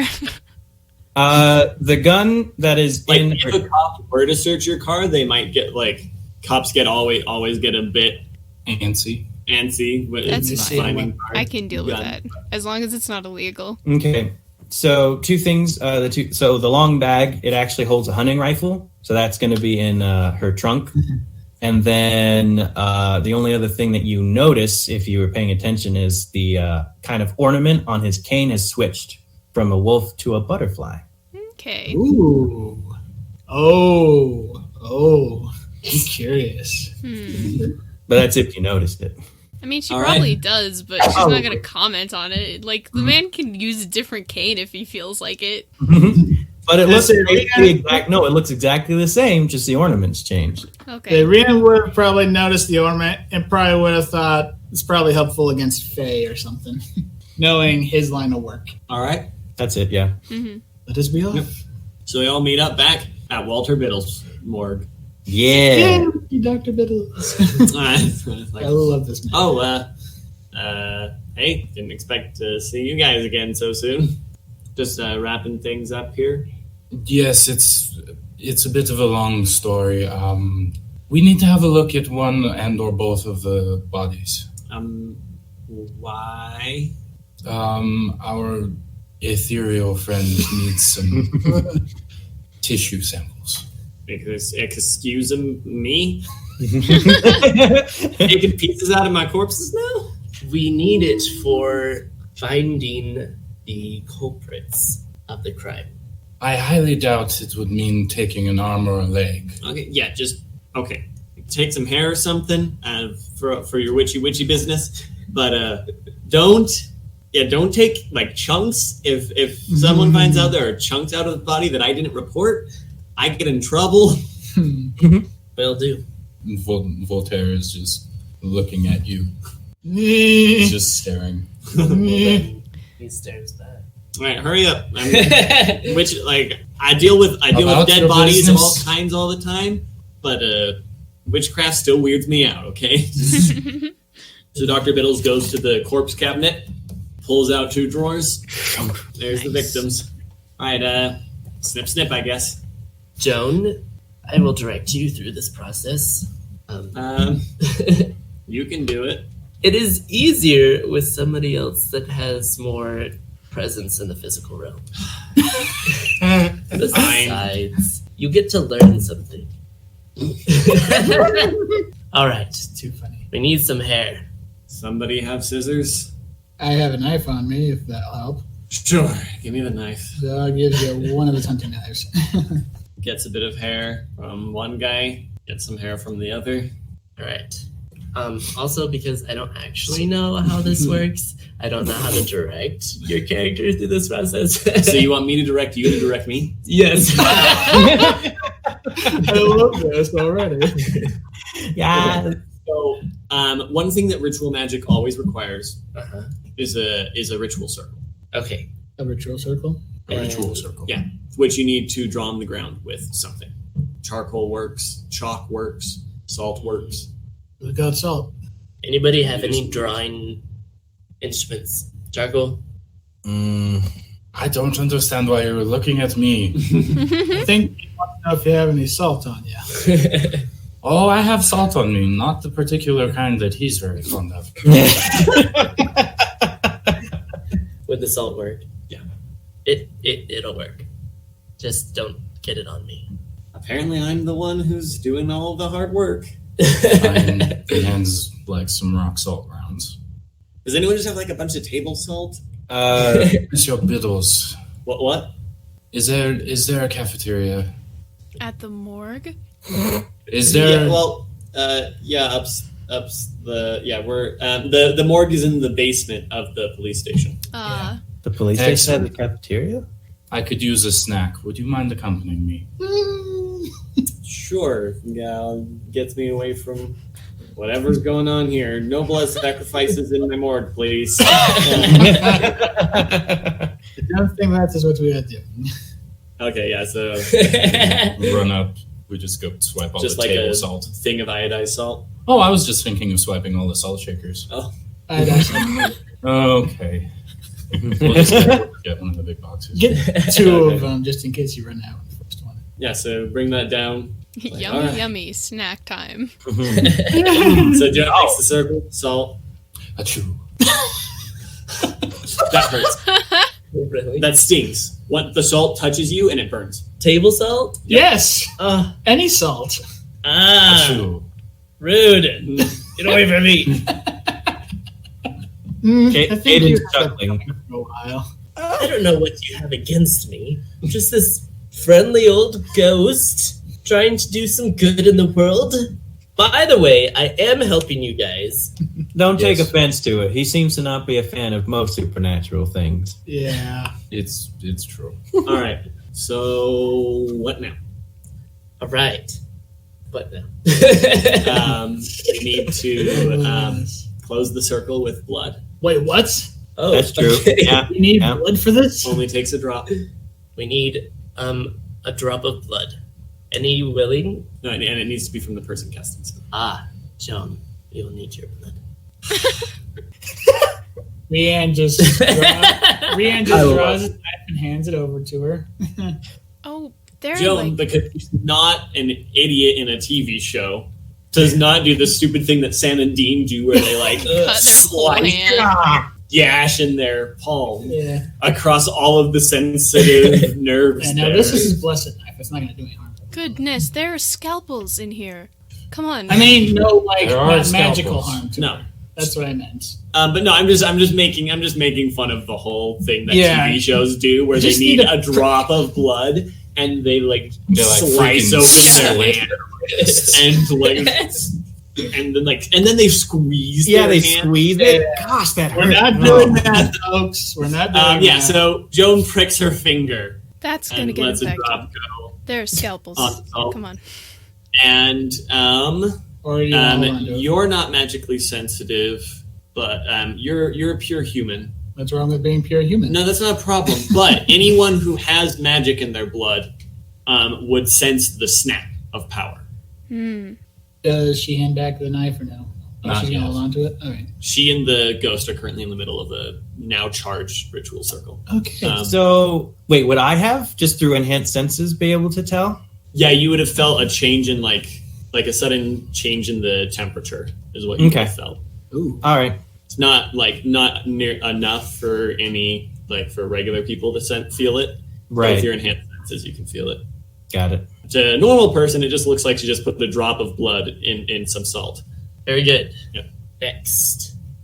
What's next? We're asking Joan. great. Help direct Joan to direct Joan. We're asking Jonathan. Jonathan to help direct Aaron, so Aaron's character can direct my character. There are a couple of various ways we could do this. Let's see, which one would your character do? So could do a sort of thing where we burn the hair as part of the smell, and then the smoke becomes a trail that we follow, or one where we wrap the hair around the end of a string, and then the string points towards Ooh, like a where we're compass. going, or something where we burn the hair and then she has to smell the fumes and then she can smell the trail. Hmm. There's basically various ways a tracking spell could operate.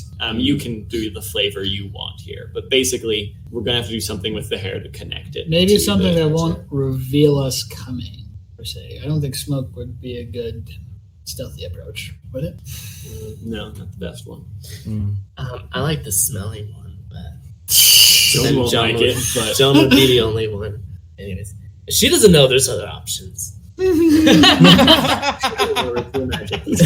Oh no! Poor Joan. All right, you need to burn the hair, and then Joan, you will need to smell it. excuse me?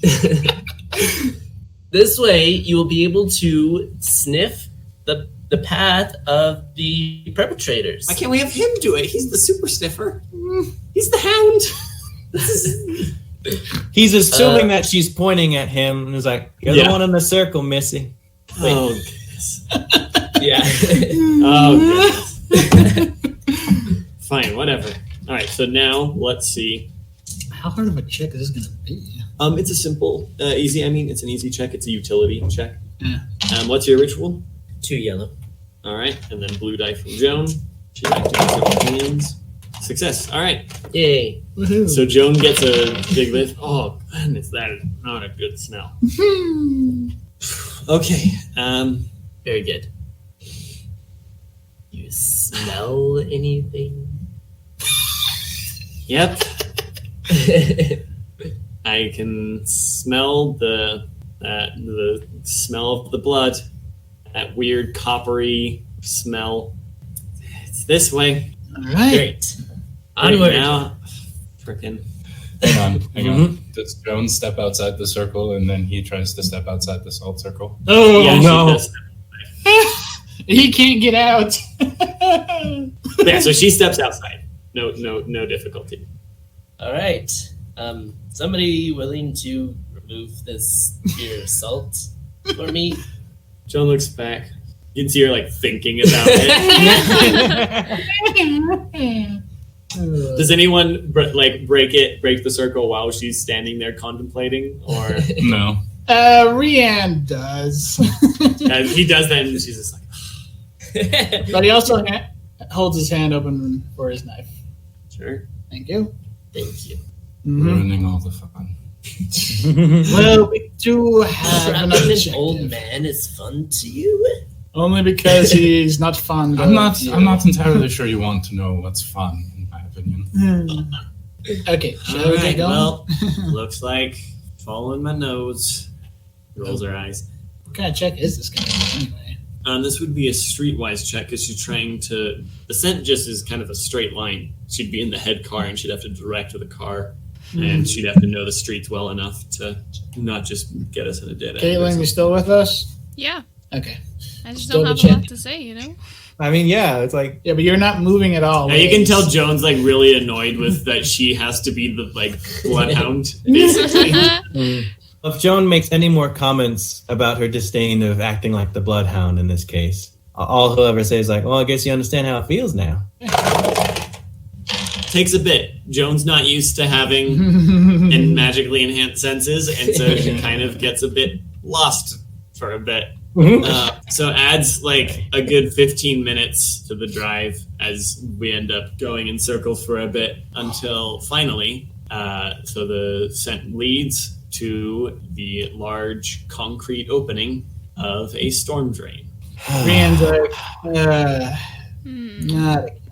Why couldn't they have held up in the Marriott? Or somewhere nice. Why is it always a sewer or a storm drain?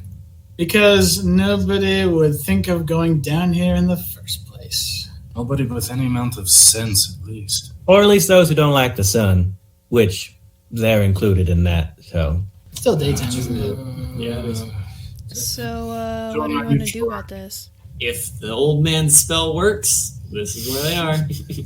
You doubt my Did it work? spell working? Yes, of course it did. actually, can I make a perception check to smell the storm drain? Wow. Just like, Okay. we might be close enough now for him to glean something off of it. So when you catch the smell, the scent of blood, decay, and the faint smell of. Do roses get does the scent of a rose change after it withers?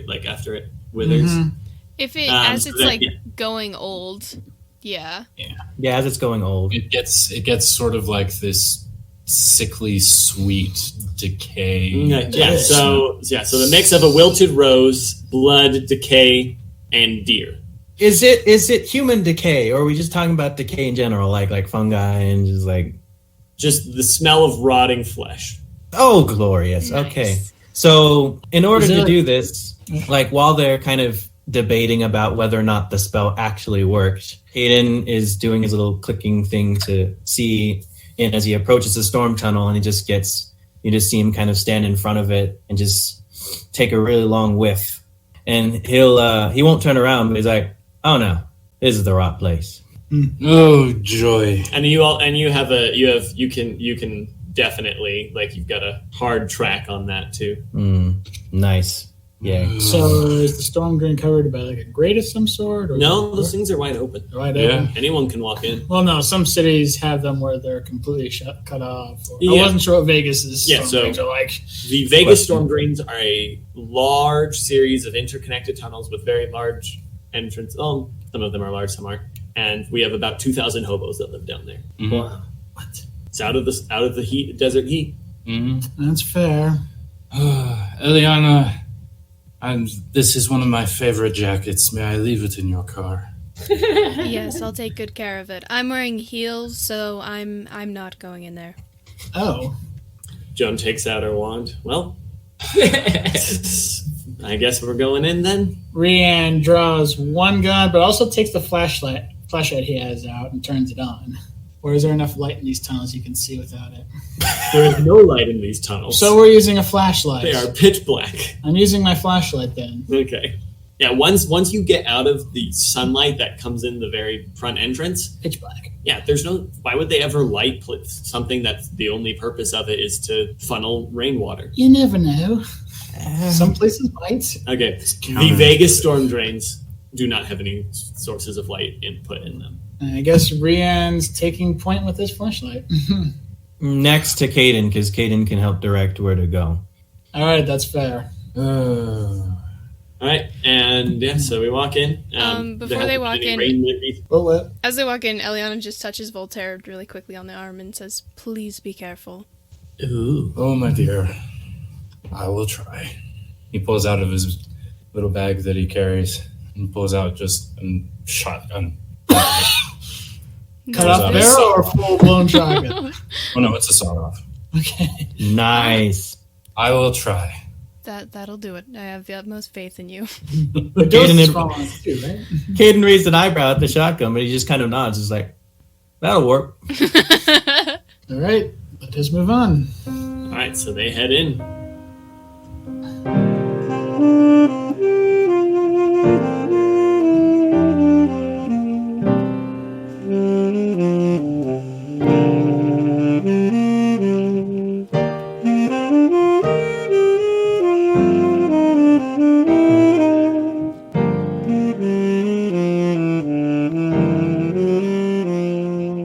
Hello, everyone. It's super good to have you here in the middle of the episode. Thank you for listening. This is Caitlin, also known as Howie, and I play Elianna. I just wanted to stop in, say hello, see how you're doing.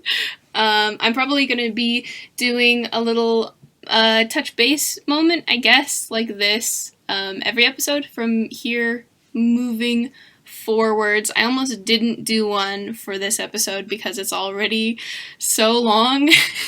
But as I was giving it one more listen through before I uploaded it, I realized that there are a couple things that are probably worth pointing out or explaining. So, first thing, as I'm sure you've noticed, finally have our second A-aron entering the campaign from the beginning of this session. He is playing the old wizard ghost man named Nijashri, or as Joan likes to refer to him, Old Wizard McGee. Unfortunately, A-aron could only play for a couple of sessions before he had to stop, but never fear. Because of how we're splitting up sessions, you should have at least another 2 weeks of him to enjoy. We certainly enjoyed playing with him. I also thought it would probably be good to let you know that coming up in the second half of the episode, Zander had to leave for the day, so he handed off his character sheet and control of his character to Jonathan. I couldn't think of anything better to put in this to signify when that happens, so I'm just leaving my original editing note. The last thing we're going to talk about before I send you on your merry way into the storm drains of this alternate history fantasy Las Vegas, is, well, okay, so I know not everyone is interested in how the game actually works, but given that we may or may not be getting into some combat pretty soon here, I thought it would be good to know, might make things a little bit more clear if you kind of know some of the mechanics of what's going on. So I'm introducing a new middle of the episode segment, which may or may not be a thing that sticks around. We're gonna have a little mechanics moment. You know, just in case something happens down there. Just in case. We might do a more extensive breakdown of how it all works later as its sort of own thing, and I'm going to get Jonathan in to do that because I am not the GM for a reason. Alright, so the first thing we're going to talk about is the basic damage system. Instead of damage, we have wounds and strain. Each character has their own unique wound and strain threshold, and as they take damage or are in stressful situations or perform wearing or difficult tasks, their wounds or strain will build up to their thresholds. Each character also has a soak, which is largely determined by basically how bulky they are, with the addition of armor or other special characteristics that they have built onto their character. Soak basically acts as a buffer against incoming damage. So if somebody hits you for 9 points of damage and you have a soak of 4, then you will only take 5 points of damage. If your wounds or strain exceed their respective thresholds, then your character typically falls unconscious. Additionally, if your wounds exceed your character's wound threshold, you will also sustain a critical injury. In the Genesys handbook, there is a chart, a numbered chart, of bad things, bad injuries that can happen to your character that will typically limit them mechanically in some aspect or another. Some of them are not so bad, some of them are pretty bad, and as you sustain more critical injuries, the worse the critical injuries get. The last two things we're going to talk about may be obvious to you based on what you've listened to so far, but we're going to cover them anyway because they're pretty foundational to this whole game. So the first thing are story points. These are little tokens. The players start out with one for each player, and the GM starts out with one for themselves. You can spend them by moving them to the opposing side in order to activate special abilities your character has, or to upgrade or downgrade the difficulty of either your check or the check of the opposition, being a GM-played character or a player-played character. And the last thing we have are triumphs and despairs. If you're familiar with other tabletop RPGs, like Dungeons and Dragons, these are your critical successes and your critical failures. If you roll a triumph, something very, very good will come out of what your character was trying to do. And if you roll a despair, something very bad will result from whatever your character was trying to do. I think that will be all for today's mechanics moment, partially because I've already been going on for a very long time, and also because my poor, sweet little tiny computer here is tired. She's having a rough time. I don't know if you can hear that. So without further ado, I'm gonna let you get back to those storm drains. Good luck!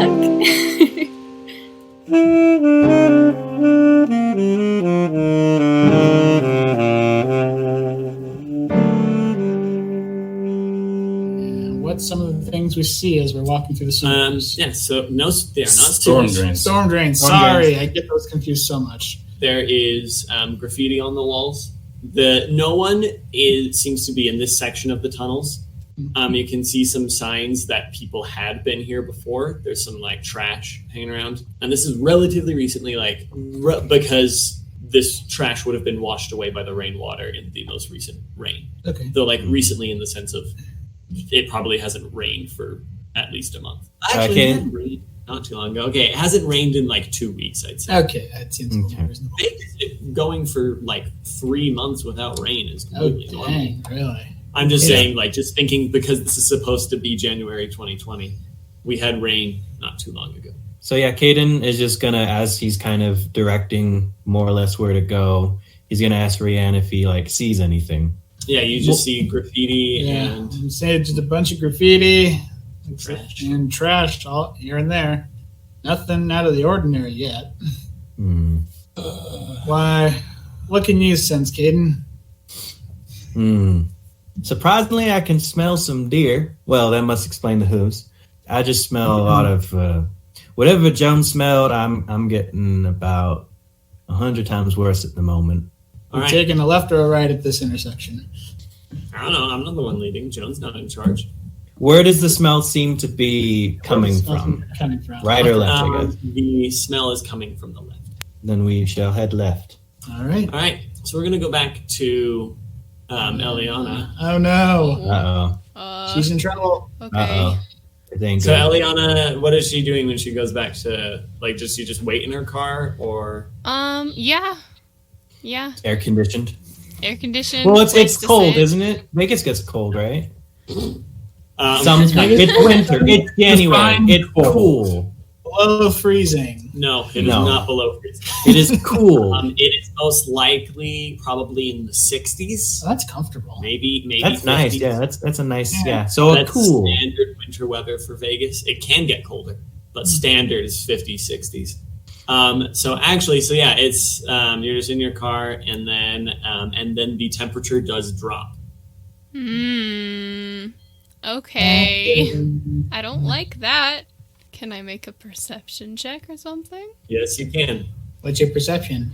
Not great. It's like 1 and 2. Still better than mine. 1 yellow, 2 green. You look around, and at first you don't see anything, and then you look in your rearview mirror, like glance in your rearview mirror, and there is a woman in your back seat. Ooh. How does you react? I mean, she's very startled, obviously. Does she jump? Yeah, she does. Does she Just- scream? I don't think she screams, but she's like, Okay. Hello there, summer child. She smiles at you when she calls you summer child, and you can see fangs. And this is a very beautiful woman. She has long golden hair, almost as if it's like spun from gold. And she has a long green dress. "Can I help you with something?" I'm going to need your help with a little thing. And then she grabs you. Shoot. Okay, I want to fight. Can I fight? Yeah, athletic. This is a, let's see, vigilance here. Okay. 1 yellow and 1 green. Like, I'm not. Ooh. This is not good. She's getting more, doesn't she? Oh, she goes first. Never split the party. I thought I would be safe in the car. You should have been out in the sun. This is why we stick together. So she grabs you. She like grabs your face, and you just like feel cold as frost starts to spread from her touch. Oh no. So that is going to deal a total of 2 advantages. 9 strain damage. Jeez. Yikes. Okay. Minus soak. Yeah, minus soak. Okay. Okay. Well, And that's you still are 7. you are now entangled. Okay. So I have to get unentangled in order to do anything, right? Yeah, so you are currently being frozen to your spot. How much strain are you at right now? 7 out of 12? I'm like, it's not, this is not good. Okay, so I have to get on, like, so guns in the glove box. Can I get at it whilst entangled, or do I have to shake her off first? Yeah, you can't make any maneuvers. Okay, I'm gonna Well, try and get unentangled then. All right, that is an athletics check. I'm gonna die. It's too green. Bye, everyone. This was a fun 2 sessions. I'm sorry. Fail. We should have known. Okay, well, Nah, she'll get an S of migraine, but she might still be alive. May still be alive when we return. is I that like a your maneuver optimism. or an action? Ooh. Oh. So you use your action and you failed. So it's her turn again. No, please. And so the frost continues to spread over your body, and that is another 10. Strain? Another 10 strain. Minus soap? She's out. She's out. Yeah, Ow. I'm at 15 out of 12. So Yeah, you get cold, and then you pass out. Darn. Do we Well- get critical damage when we're over strain threshold? No. That's only wound okay, threshold. Okay. Ouch! bye, I guess. Goodness me. We should have known better. Your vision goes We are all black, dumb. and then we're going back to us. Fun. Yeah, Okay. and so the storm, after a while, the tunnel opens up into this big open area where like a bunch of tunnels intersect, and there's like a ton of graffiti all over the walls in here. But this place has been transformed. Instead of just a big open area, there is a lavish parlor in the middle of this place. Parlor? Really? with some really nice couches and stuff. And there are two Bavanshi with their long green dresses, one with bright red hair and another with like raven black hair. That black that's so black that it almost looks blue if you shine light on it. Is this place light enough I don't need my flashlight? No, there's no light. The light is from your flashlight. Dang. They don't need light. Oh, that's right. Oh, this is going to make things a whole lot harder. Fun fact, yes. Joan and Elianna also don't need light. Am I the only one who needs light? Voltaire probably needs light still. I do not believe being half angel gives you the ability to see. Does not give you dark vision, no. Okay, so me and Voltaire are the only ones that actually need light to see. Yeah. Wow. Joan as a Fey touched and Elianna as a she changeling both have dark vision. One of them has just recently finished a meal. You see her like drop a man, and she's got like a little trail of blood, and she like takes a finger and like licks it. Gross. That one's in like a big, almost cushy throne chair as she drops the man, and the other one is lounging on this plush couch. How nice of you all to join us. Why are you here? Hold on, not yet. What do you mean? You do not belong here. Well, technically, neither do you. Or at least half of you doesn't belong here. We could argue the technicalities all day. Point is, I actually work here. You're supposed to be somewhere in Scotland, are you not? We're supposed to be where we want to be. And right now we want to be here. Any particular reason? Change of cuisine? Yes, there is a reason. Is there any chance of you telling me what that reason is? There's always a chance. I had forgotten how delightful conversations with Faye are. We are quite entertaining, aren't we? Oh, that's one way to put it. There are a few options that we could do here.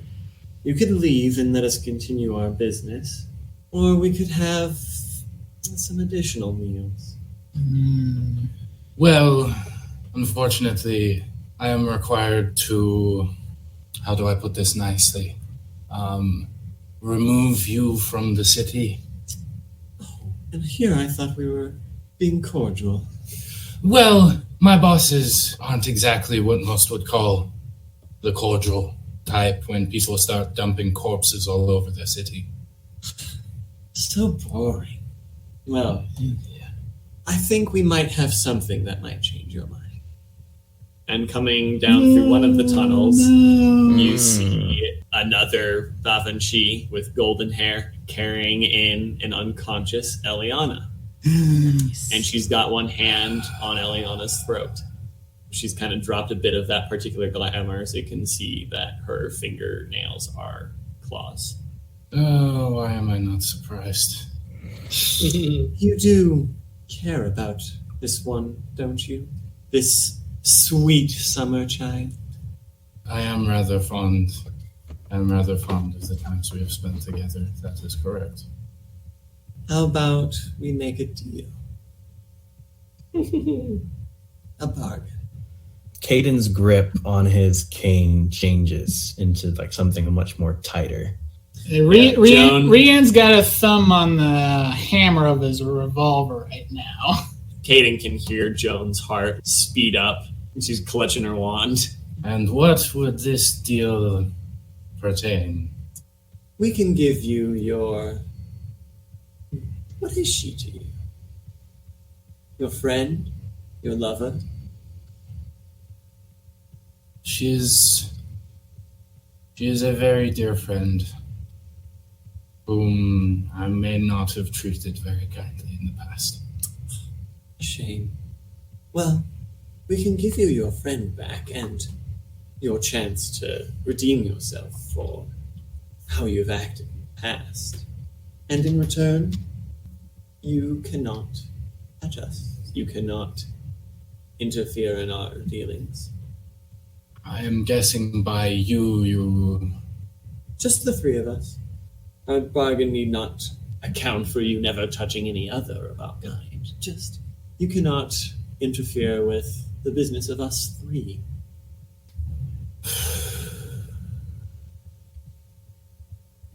And what exactly would you consider your business?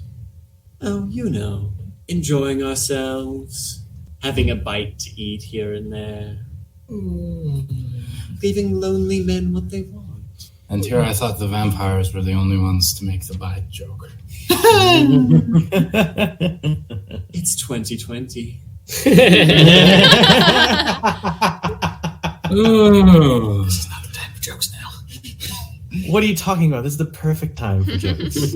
Now, this would be what's going through Rian's head right now. This is not the time for jokes. Well, you must consider my dilemma. It's either I expel you from the city and go back to my bosses and report, or I save the life of a beautiful woman who means so very much to me and get killed shortly thereafter in a host of gruesome ways I would really rather not think about. Yes, and you do tend to be the selfish sort, don't you? Well, or at least that's what your progenitor espouses. He is very much, one for all and all for himself. But this deal is not just to the deliciously handsome half-breed. There is you more heroic sorts like you, young monster hunter. Really want to see this woman die? Or you, girl, you have some touch of winter on you? No, not quite winter. Yeah. Do you also care about this summer child? Or you, the mutt? Are you all willing to let this darling girl die? The girl who, as her taps her claws against her throat. It would be so easy. Or perhaps one of you would like to trade yourselves in her place. Be the truly heroic sort. Mm-hmm. So this is just a general statement of certain thought processes happening with Cayden in terms of rules and bargains and things. I was hoping that in the way in which the deal worked, since she had only talked with Voltaire, and Voltaire was the only one who currently has actually responded to any of their words, that their deal would actually only be bound to Voltaire. Well, so they are offering the deal to everyone. Not like the deal isn't a communal deal. That's my point. Like, it's not if we decide to save, to not interfere with their business. That's the thing. That's the kind of You can only speak for vagueness. yourself. Yeah. Exactly. So You can only speak for yourself. I think at this point, I've never really been one for the melodramatic hero type. But what fun is it to kill a sleeping girl? Well, without an audience, you're correct, it would be quite boring. But here, it's a sold-out night. Sold out night. I propose a counter. Oh? You put the girl down, and you get to work for your meal. I imagine that I'm a little bit more appetizing than my friend. Yes, you do. Your blood does have a particular, I guess, a deep sniff. Particularly rare spice. What can I say? I'm one of a kind. I would like to try to make a perception check to see or to sense if there is another one besides the three we can see. Just in case. I would like to apologize to everyone for We all played dumb. You do not sense any others. Okay. You cannot hear, smell, etc. any other chi hiding. So, All right. that is my offer. You release the girl, and you get to work for a particularly rare meal. Define work. I keep my weapons. Oh, that's no fun. Oh, it would be very fun. Where is your love of challenge? I fear you've mistaken me for another Fae. I quite enjoy my meals defenseless. Isn't that right, sisters? They all laugh at that. And the two that were lounging kind of they stand up. You sense kind of a shift to a more predatory stance.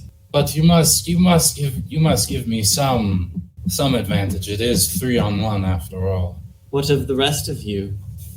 Would you allow your associate to fight alone? To save the woman? I must warn you, this offer has a time limit, and I am not a very patient man.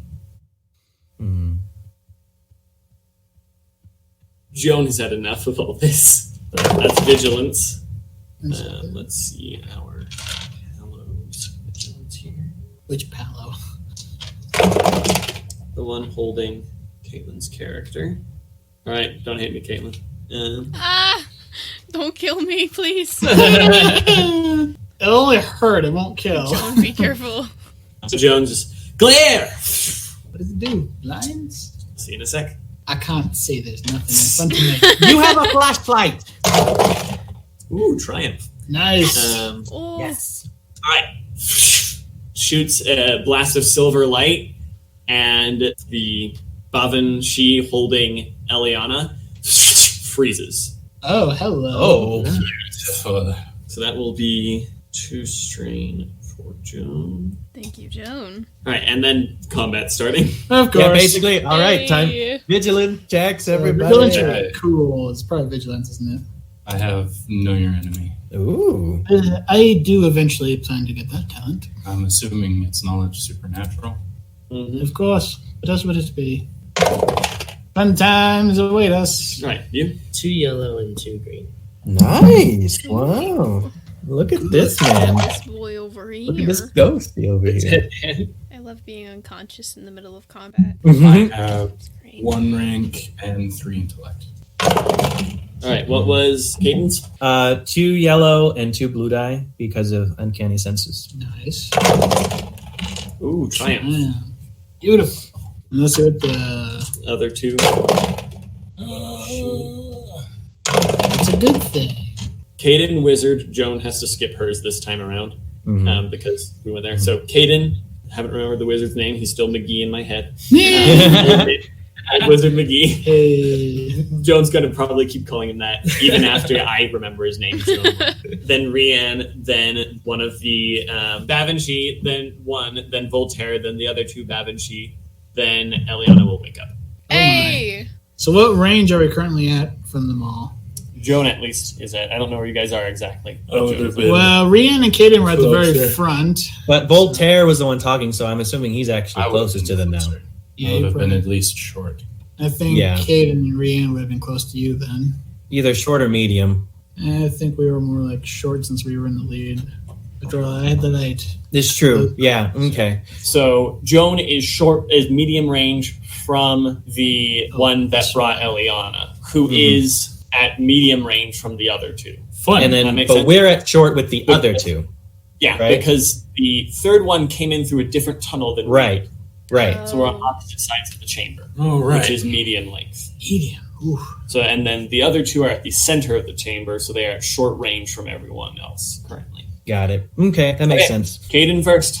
We acknowledged prior that both Cayden and Rian had prepared to fight a Fae, so he has cold iron bullets currently in his gun. So using quick draw as an incidental, he pulls out his heavy pistol. It's kind of weird just to bring the rifle around anywhere, so he left it in the trunk. Okay. What is his ranks? Currently using precision, it's 2 yellow and 2 green. We'll be going for the ones that short since they are closer, Okay. and we'll have him do an aim maneuver. And then you get the 2 black die that you will always forever have. You missed with a triumph and 1, 2, 3, 4, 5, 6 advantages. Dang. So what we're actually going to do is, since we're using cold iron, that means it only takes 1 advantage to crit. I'd argue that you could hit the one behind the one you were aiming at. Okay. Which is the one holding. Which is Like, you could use that triumph since you missed the first one to instead hit the half frozen one behind her. And then crit. Mm-hmm. Oh, Yeah, sure. Let's do How much that. damage does your heavy pistol do? It does base 6. Yeah, so burst of almost like steam or mist when it hits. How much are you critting? So that's so one, it takes two, one three, advantage four, to crit. 6. So. Yeah, so it takes 1 advantage. So that's 5 left over. Well, then so it'd be plus 50, I guess, to whatever All the right. crit is. That is at the brink. The target suffers 2 strain each time they perform an action. Nice. Beautiful. That makes sense. That's fitting. All right, much so is you dealt shot her to in the Elianna? chest, and she drops Elianna. Awesome. How much damage did she take? So Elianna, you're gonna take 1 wound, Cool. Sorry. and then it is the wizard's turn. I'm going to cast enchantment Ooh. on one of the closest with domination. Sorry. Domination. What is that? So it'll be 4 difficulty, and then I have 2 yellow and 2 green. Ooh. Just kidding, it's 3 yellow. I really want it to work. Oh my gosh. I mean, that'd be amazing, but like, What holy is If it crap. doesn't have to. There's Domination 4 work? difficulty. Mm-hmm. Okay. What does that do exactly? Possession. Are you spending a story point? Uh-huh. No, they just Which have is adverse fitting one. for a ghost. It is fitting. Okay, They're the rivals. Would you like to flip or no flip? Yeah, sure, I'll flip one. flip it back. Dark on them. 2 red die now. Gotta risk it for the biscuit. Got that right. Ooh, now that's spicy. Oh, Oh, no. no. Oh, This goodness. has the You gotta potential to be very be bad. I'm scared. Spicy. We need to get a taller wall for you. Or you could just not look. I'm sorry. I like rolling dice. You got a despair and you succeeded with a despair and a triumph. Oh, heck. What? Okay. Not bad time. It was spicy. At least you succeeded. What does it do exactly? I'm curious as to what the spell does. So with domination, sorry, I get to force them to do something specific that I want. Mhm. Correct. Yo. On their turn, correct? Or right now? So this is the current roll. You could use the triumph to upgrade it. Sure. Story points here. Sure. You're just gonna Flip it back. Ah, Oh, dear. How'd we do? Not quite as spicy. All right, you succeeded. Woo! All right, All right. so you were able to get inside her head, but you got a despair. So you get inside her head, and immediately, this place is wrong. Your human mind was not meant to enter the mind of something like a fae. It doesn't work the same way as like you're not technically human anymore. You're a ghost, Right. but like your thought process is still basically a human thought process. Mm-hmm. It's like the mental version of that like weird painting where it's got like the like stairs that go like Oh, I know what people you're like talking walking on the about. bottom of the stairs. That's- Yeah. What Okay. that painting? I forget what that painting. I know what you're talking about. but I the can't remember artist what is it's MC Escher. I don't remember what Okay. the. Okay. Anyways, you're suffering mental trauma. Yay. Ooh. You get delusion. Ooh. So your time, so you can successfully direct this fae around, but your time spent inside this fae's mind has kind of warped your sense of reality. Wow. So at various points in the future, I will be able, on any check that you make, I will be able to have use 2 threats to add a black die to all perception and willpower based checks for the remainder of an encounter. And on future despairs, may increase the difficulty of all your perception and willpower based checks. So basically, I can at any point make it so you start seeing things Nice. that aren't there. I love that. So what are you doing with this currently mind controlled All unit? right. Get her to attack the other one. All right, so she tries to tackle the other one and like bangs out. Nice. The other one is able to keep her from biting her, but she's now grappled by the other one. Yes. What are you doing, sister? I Awesome. want to drink your blood. All right. Oh my goodness. So then it's Rian's turn. So these 2 are at short range, currently hacking at each other. And she's at medium range, right? Yep. Alright. That's it. I currently only have 1 revolver out because I'm using the other hand to hold the flashlight to see anything. Those 2 look pretty well occupied, so I'm going to take a shot at the one at medium range and use both maneuvers for aim maneuvers. Okay, take 2 strain. I'm fine with that. What's your range like? 2 yellow, 1 green. Spend a story point. Okay, flip it back. You really like doing that. I do. How well did I do? You hit. Yes. Nice. 4 advantages. Since I'm using cold iron, I can crit with just by spending 1, right? Mm-hmm. That is correct. We're gonna hit her and crit her. What's the base damage of your weapon? 6? 6, yes. All right. So she is, she's bleeding now. And we're critting as well. Yeah, you can see. All right. Let's see what this crit is. She's already got 1 crit. Yep. Ooh, And so he'll spend 1 advantage to crit. So you had 4 advantages, so you can plus it by 30 All with a right. total of plus 40 because of the previous crit. Do it. Let's see what we got. Cannot voluntarily suffer strain. Ooh, Oh. that's So it can't do helpful. second maneuver. Haha. So wait, so she suffers strain. Wow, so she Two of suffers them. strain to do actions. If it willingly does something, it suffers strain. It can't perform any actions It can't do a It can't do thing. anything. because at the bring it suffers 2 strain anytime they perform an action. Yes! And they can't break out of the ice that Joan put because It they requires can't an perform action. an action. Oh my So- gosh. Joan's ice made it so they couldn't perform maneuvers. That's We just incredible. literally crippled her. We crippled her You to permanently not be able to do anything. That's amazing. Wow, what? Well done, everybody. That's nuts. That's All incredible. right, so Okay. so her green dress is like starting to be like from these 2 bullet wounds is stained with violet blood. But like when that blood touches the magical ice that Joan put around her, it freezes it. Dang. How is she feeling? Not good. All right, Voltaire, your turn. Or whose turn is So it? she's taken care of, basically. It is the mind controlled battle machine, Hey. so she can try to break out. All right, so we've got Elianna and pretty good care from that third one at least. Thank you. Yep. Well done, Welcome. everybody. Oh my Excellent job. gosh. That Now was, we got these 2 to We're gonna worry flip about. a story point. that Should was we flip incredible. it back? I don't think we can. You can. I can? Oh no, Excellent. he can technically. Oh, he can. A-aron, do you Because want it's to a flip pose, right? I didn't know I could do that. You're defending. Of course you can. All right, she breaks free. Done. Suffer several strain doing it. Wizard Is that an action to do that? jumps at you. Dodge it, A-aron, dodge it. This will be fun. He's a ghost. Yes, but as a creature of magic, Ah, okay. Hmm. Fair enough. her attacks count as magical. Okay, fair enough. So, do you have any defense? No. No, you don't even have like the heavy robe armor. Oh. He's a ghost. I honestly didn't put any like items there. Oh my god. That's smart. We'll help you with that later, I think.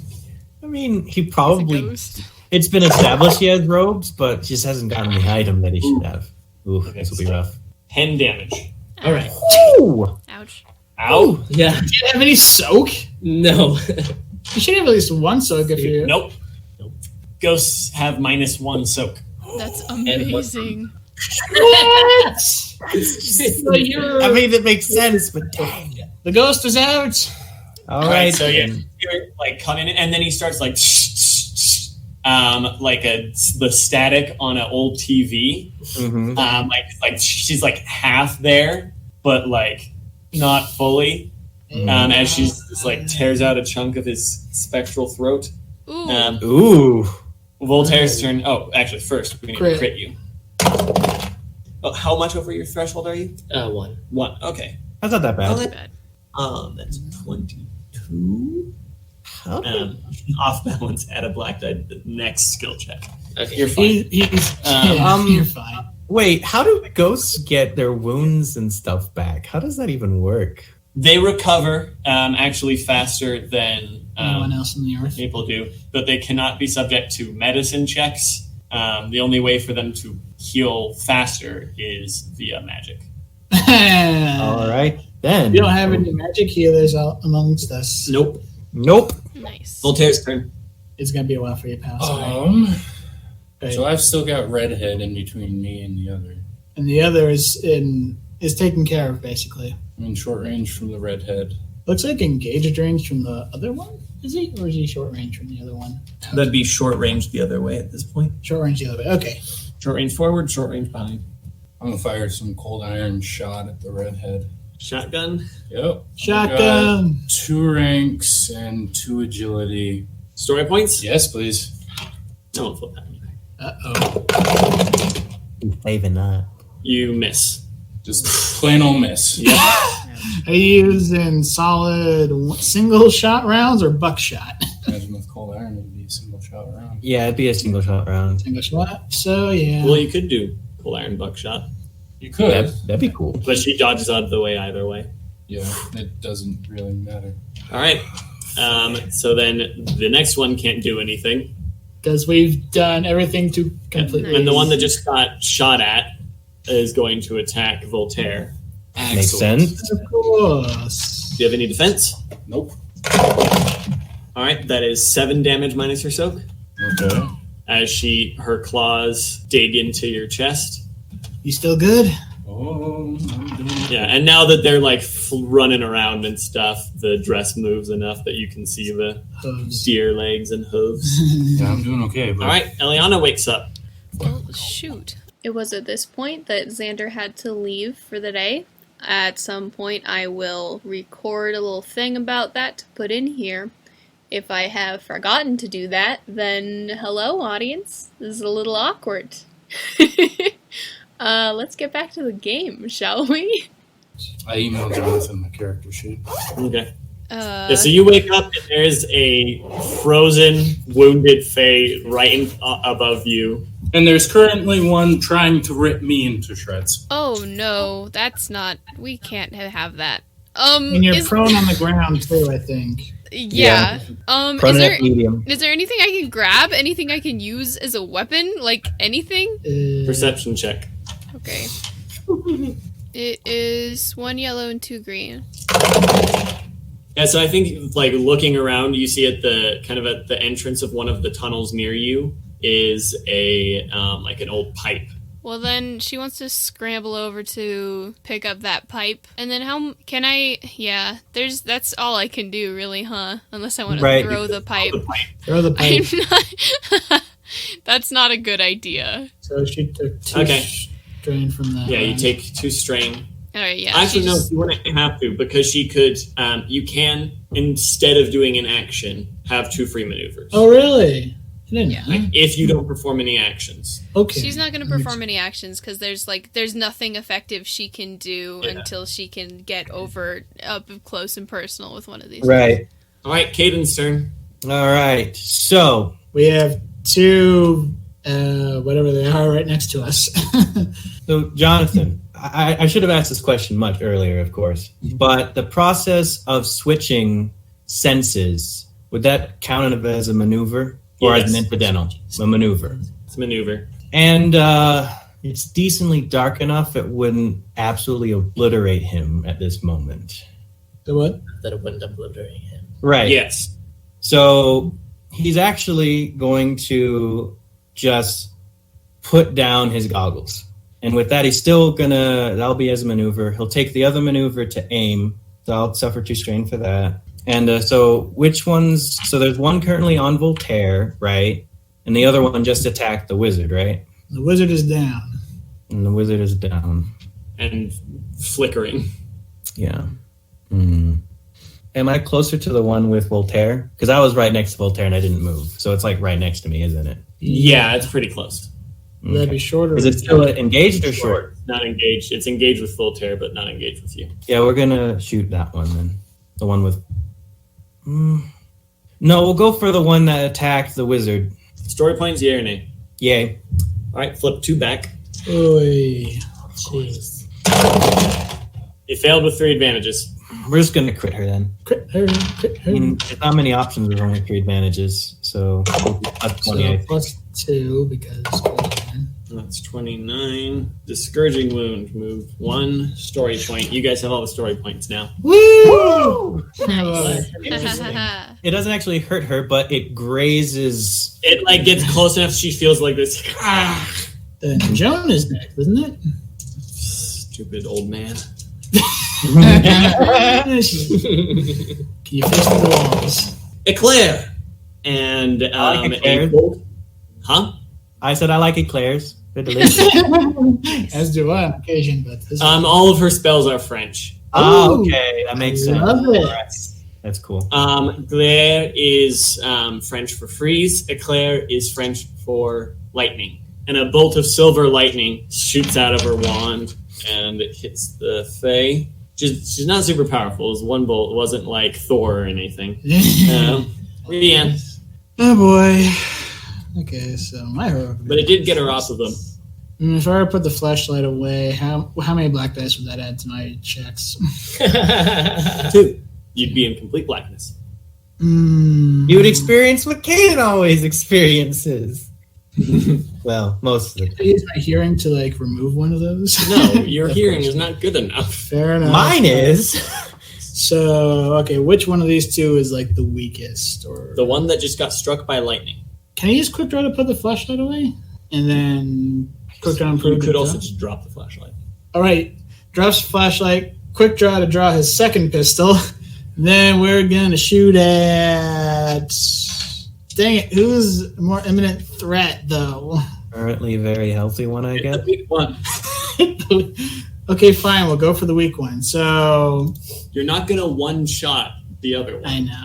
So combined, so dual wielder takes away 1, decreases the difficulty by 1. Nice. I'm not taking chances. You succeeded Ooh. with 3 advantages. Can't hit her twice. Why not? Do it. It's fine each time. She's dead. Nice. Nice. So he like quickly drops the flashlight, right? This is really cool. It actually sounds really cool. Drops the flash like slow-mo, lets go of flashlight, grabs pistol. Nice. Does she scream at all? Chunk blown out of her shoulder, and then right in her heart. Straight to the heart. So when she dies, the glamour falls away. Ooh. She's still beautiful, but they're like she's a lot less human looking. Her eyes are cat-like slits, and she's a lot thinner, but not quite like she doesn't eat enough. More like her bones. Right. The bones themselves are too thin. Ooh. Like the bone should like her bone structure shouldn't be able to Hold her body, support yeah. anyone's body mass. Could I use my my trait right now? Or am I not allowed to use that? What trait? My human trait, my prepared for anything. Yeah. All right, yeah, I'm going to use it once per session. We get that story point back. I'm not giving you any chance. We're hogging all the points now. How does it... All right, Okay. Voltaire's 10, right? Yep. And he's All right. currently engaged with the other one. So 1 down, and he is going to shotgun. Should we flip a story point to help him or no? Yes, you should. Yeah. All right, success. Yeah. Nice. Thank you, shotguns. She goes flying back from the force of the blast, and then like stands back up. So there's like steam coming out of her chest. Her dress has been pretty much ruined. She's still alive, and she's angry. Of course she is. Understandably Does so. it hurt her? Yep. Uh, So she attacks Voltaire. No, please. Here we go again. Mamma mia. Here we go again.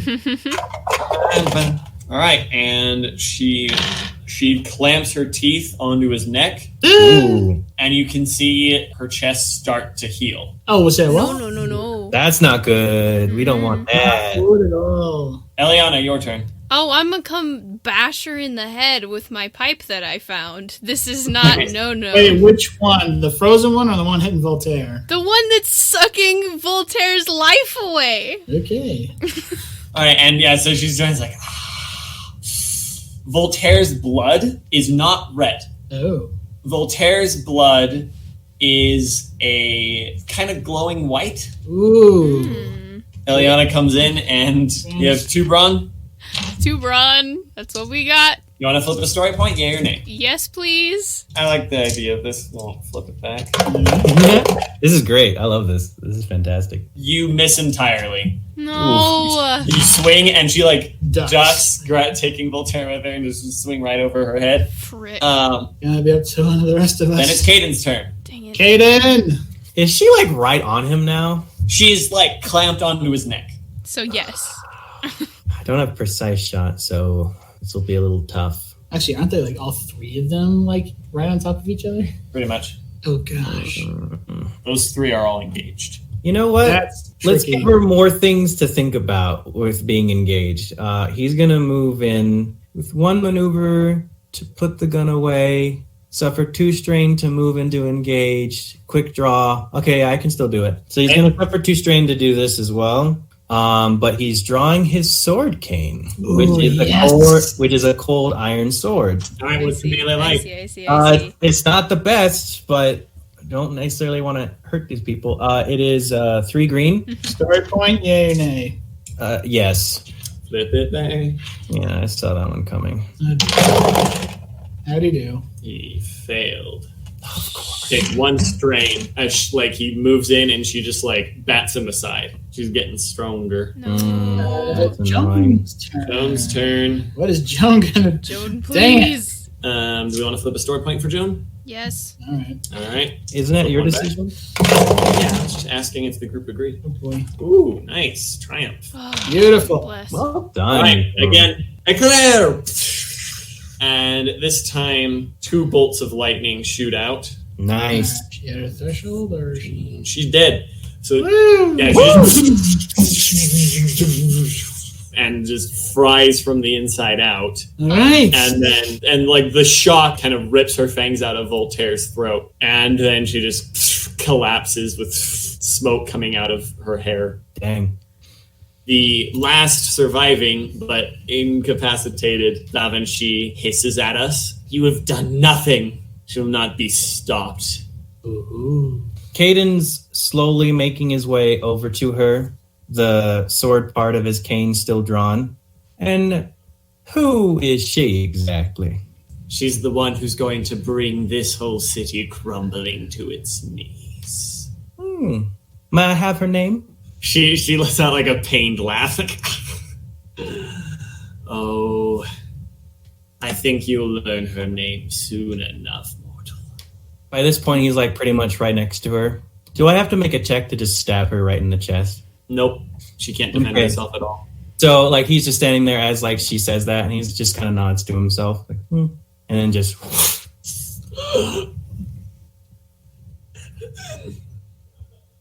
She knows. And then she dies. Right after that, Rian's gonna holster both his pistols, grab his flashlight, go over to Voltaire, and use his emergency medical kit to try and at least patch up the neck wound. Would anyone care to help with medicine? Yes. I don't have medicine. I don't know. Elianna's freaking out. Voltaire's gonna direct you. Okay, that works. So I have 3 green. All right. Better get you patched up real quick. Wait. All right. You patch him up enough. He recovers 2 wounds. He is no longer bleeding. We need to get to a hospital right now. Got that right. I don't know how long this patch will hold, but hopefully long enough to get to the hospital. How are we going to revive the ghost? He'll come with time. Frick, I don't know. It'll take some time, but He will recover on his own with time. basically, So we're just going to leave him here? No, we'll take him. Okay. he'll come. Among all of this chaos of the battle, was anyone paying direct attention to Cayden at all? No. Just curious. No. There's a What vampire that? lady in Voltaire's neck. At the very end, when he had that conversation, Joan would have been paying attention to that. Well, Rian was a little concentrated Because on there. once the other 2 were dead, Joan's focus immediately went to the surviving one. Well, then she'd notice that the goggles were off. Ah, Because I actually don't know if she knows. well, if she didn't before, she knows now. So as he's walking back, he'll come back into the light, and the goggles are back on, as he has some handkerchief wiping away the violet blood still on his cane, puts it back in its place. So Elianna just said we needed to go to a hospital, right? Yeah. Well, I don't know if a regular hospital will quite work at this point. I mean, his blood is white after all. I mean, there's Dr. Rodriguez. True. Elianna, the Order has doctors, and I'd much rather see them than terrify some poor doctor at a public hospital. Okay. How do we get out of here? I can handle that. I'll Good, give you- because I'll give you a the hand, tracking too. spell's gone. He's got to follow the opposite direction of this. He could try to describe what he smells in this place, but Guys, do we know any way to help our ghost person here? He's not my favorite person in the world. Okay, Will we be able to pick him up? Rian Yes. and Cayden. or specifically, I guess Nathaniel and Baaron. This is more to you than to your character. How connected do you think your character is to the greater monster hunting community? Like, do they have connections among other monster hunters? I think Cayden would be much more connected than me. Cayden's been in bounty hunting and the monster hunting business for a long time. So even though he doesn't technically work with people very often, he is known because he's the crazy hunter who apparently can fight while being blind. So would he know other monster hunters by reputation? By reputation? Probably. Mm-hmm. Okay. Let's make a streetwise check then. Good thing streetwise is a cunning thing. Just four green die then. All right, so you're going to get 2 black die due to the fact that this is local knowledge. You can potentially know this without being a local, but it would be much easier if you were a local. So Cayden remembers so that he's heard the reputation of a hunter, an active hunter who lives in Vegas, who is a particularly faithful individual. If anyone can heal a ghost, is it Moroni Johnson? Recent years, it is Moroni Johnson. Hey. Even better. I mean, I love the Bishop one too because that adds some great flavor. But man, I love this. Give me some Moroni Johnson. I need him in my life. Moroni Johnson. Huh? Whomst is Moroni Johnson? He is my player character from my home campaign when I first tested this setting. So probably already got his stats and everything memorized. Yeah, right? Of course. So yeah, you know about him, but you're probably going to need the help of your man in the chair to get his address. Okay. Would that be calling in the favor then to get the address? Yeah. Is that the small favor? Yeah, that'd be calling it a small favor. Got it. After Joan asks what are we gonna do about the ghost? She's gonna be like, let me make a call. Pulls out his phone. Siri, please call Randy. Hey, Cayden's Randy here. Hey, I need help finding someone. Shouldn't be too hard. I guess that was what you were wanting. Hey, no sassiness today. It's been a rough day following that lead you offered me last night. Can you help me find the address of Moroni Johnson in Vegas? Think I can find it. Interesting name. He's a Mormon. That should be enough, really. All right. Yeah. Found him. Perfect. Just send it to me, and we're going to head over there. We need a little bit of faith in our lives right now, apparently. All right. That was so fast. Oh, wow. All right, thank you, Randy. Keep in Randy's touch, got okay? 5 ranks in computers. Goodness, okay. Joan is going to do a utility spell. Success. Well, with a triumph. That's a waste of a triumph. It's fine. She's been rolling times like all So day. she is able to. She's able to effortlessly levitate our ghost friend to carry him with us. As interesting as that would be, I think I'll stay away from the faithful types. Hey, I try to avoid them as often as possible too, but Okay, so Elianna's going with Voltaire. Yes. All right. Yeah, I guess Rian's going with Cayden and Joan. yep. Joan's got to keep levitating the. Basically, so Rian's driving, I guess. Yeah, so we drive across town. This one is a full 30-minute drive over to Enterprise, which is that this is the region of town with the cookie cutter houses, where you have full neighborhoods that use only 3 house designs across the entire neighborhood. We can't just walk in there with a bleeding, fallen angel, whatever he is, and a ghost. So I think Cayden's going to suggest let me go talk to him first. And all right, yeah. So you find his address. It is a house almost identical to all the others on his street. Who wants to do a perception check? Rian, perception. 2 yellow, 1 green.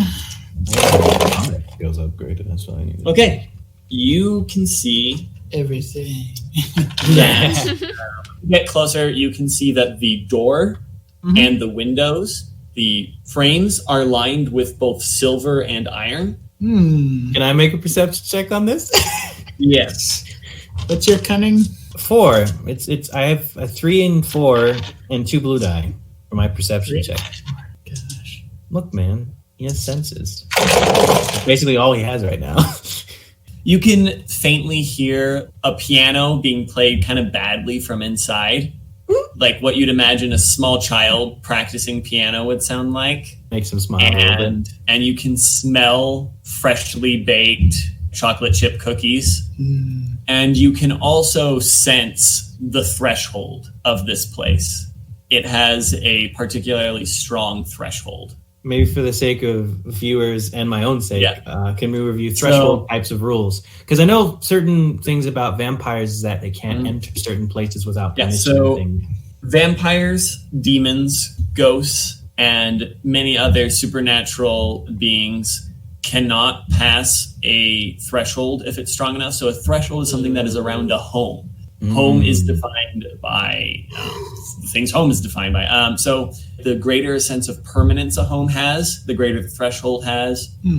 So the longer people have lived in it, the greater the threshold is. The larger the family, like the more people that have lived in it for extended periods of time. And also the more stable the home life is. So an apartment typically won't have a very strong threshold. So a college apartment will have no threshold because people live there for a few months and then are gone. Someone who has lived in an apartment by themselves for a few years will have a weak threshold, then like so on and so forth. If you have like an old house that has been in your family for generations, that thing's a fortress of a threshold. No supernatural entity who is daunted by thresholds can ever get in there. But so this one, obviously, it's an enterprise, so no house is older than like 20 years there. So you can't have generations of families living in this house, but definitely a very strong threshold. With that, plus the silver and iron that you saw, this house is basically reinforced against the supernatural. And then so you get to the house. What do you do? Cayden actually, when he sensed the threshold, he kind of stopped and kind of considered it a little bit and was kind of nods to himself and then keeps walking. I don't know, is Rian following or is he just watching from the car? Because Cayden suggested that he go talk to him first. But does Rian was watching from the car.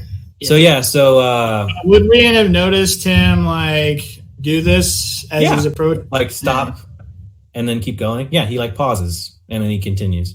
And so he'll go up the steps and he'll take his cane. Are there steps? I don't know exactly how this house is laid out. There's a small bit of steps. He could probably guesstimate where the doorbell is and with a lot of effort with the clicking actually find it, but he's like, no, knocks with the cane. So you hear a voice from inside, I'll get it. And the door opens and a small boy with a mess of dirty blonde hair like looks on and is like, hi. And then immediately behind him is like, we told you, Jacob, you're not supposed to answer the door. And a much taller, broader, but like definitely you can tell they're related. They have the same dirty blonde hair, same overall facial structure. Just how can he tell? He's blind. This is for everyone else to see them too, so it's fine. Yeah. It's fine. You're watching, so you can see it. So I can acknowledge what exactly I know when it's visual. He's not really seeing it, but like what he could probably tell just based on the relationship and the way the tones were interact that they're definitely related and very close. Okay, go get some cookies. I won't tell Mom. This is too adorable already. It's wonderful. I love this. And then he like reaches from behind the door, pulls out a sledgehammer. What's it made out of? It's a regular sledgehammer, but it has a sheet of iron that has been like hammered down along one end, and like a sheet of silver on the other end. Oh heck! That's awesome. Tread lightly. And he like just kind of puts that in front of him. This looks like unseen world business. It is that type of business, but not the one that involved you using that hammer there, son. Who are you and why are you at my home? Well, unfortunately, in a couple of business dealings, a friend of ours got severely hurt. And I'd heard about you from other monster hunters. And who are you then? Well, my name is Cayden. I've heard of you. And as much as it is very rude of me to ask this of you, would you mind helping us out a little bit? You and your friends in the car out there?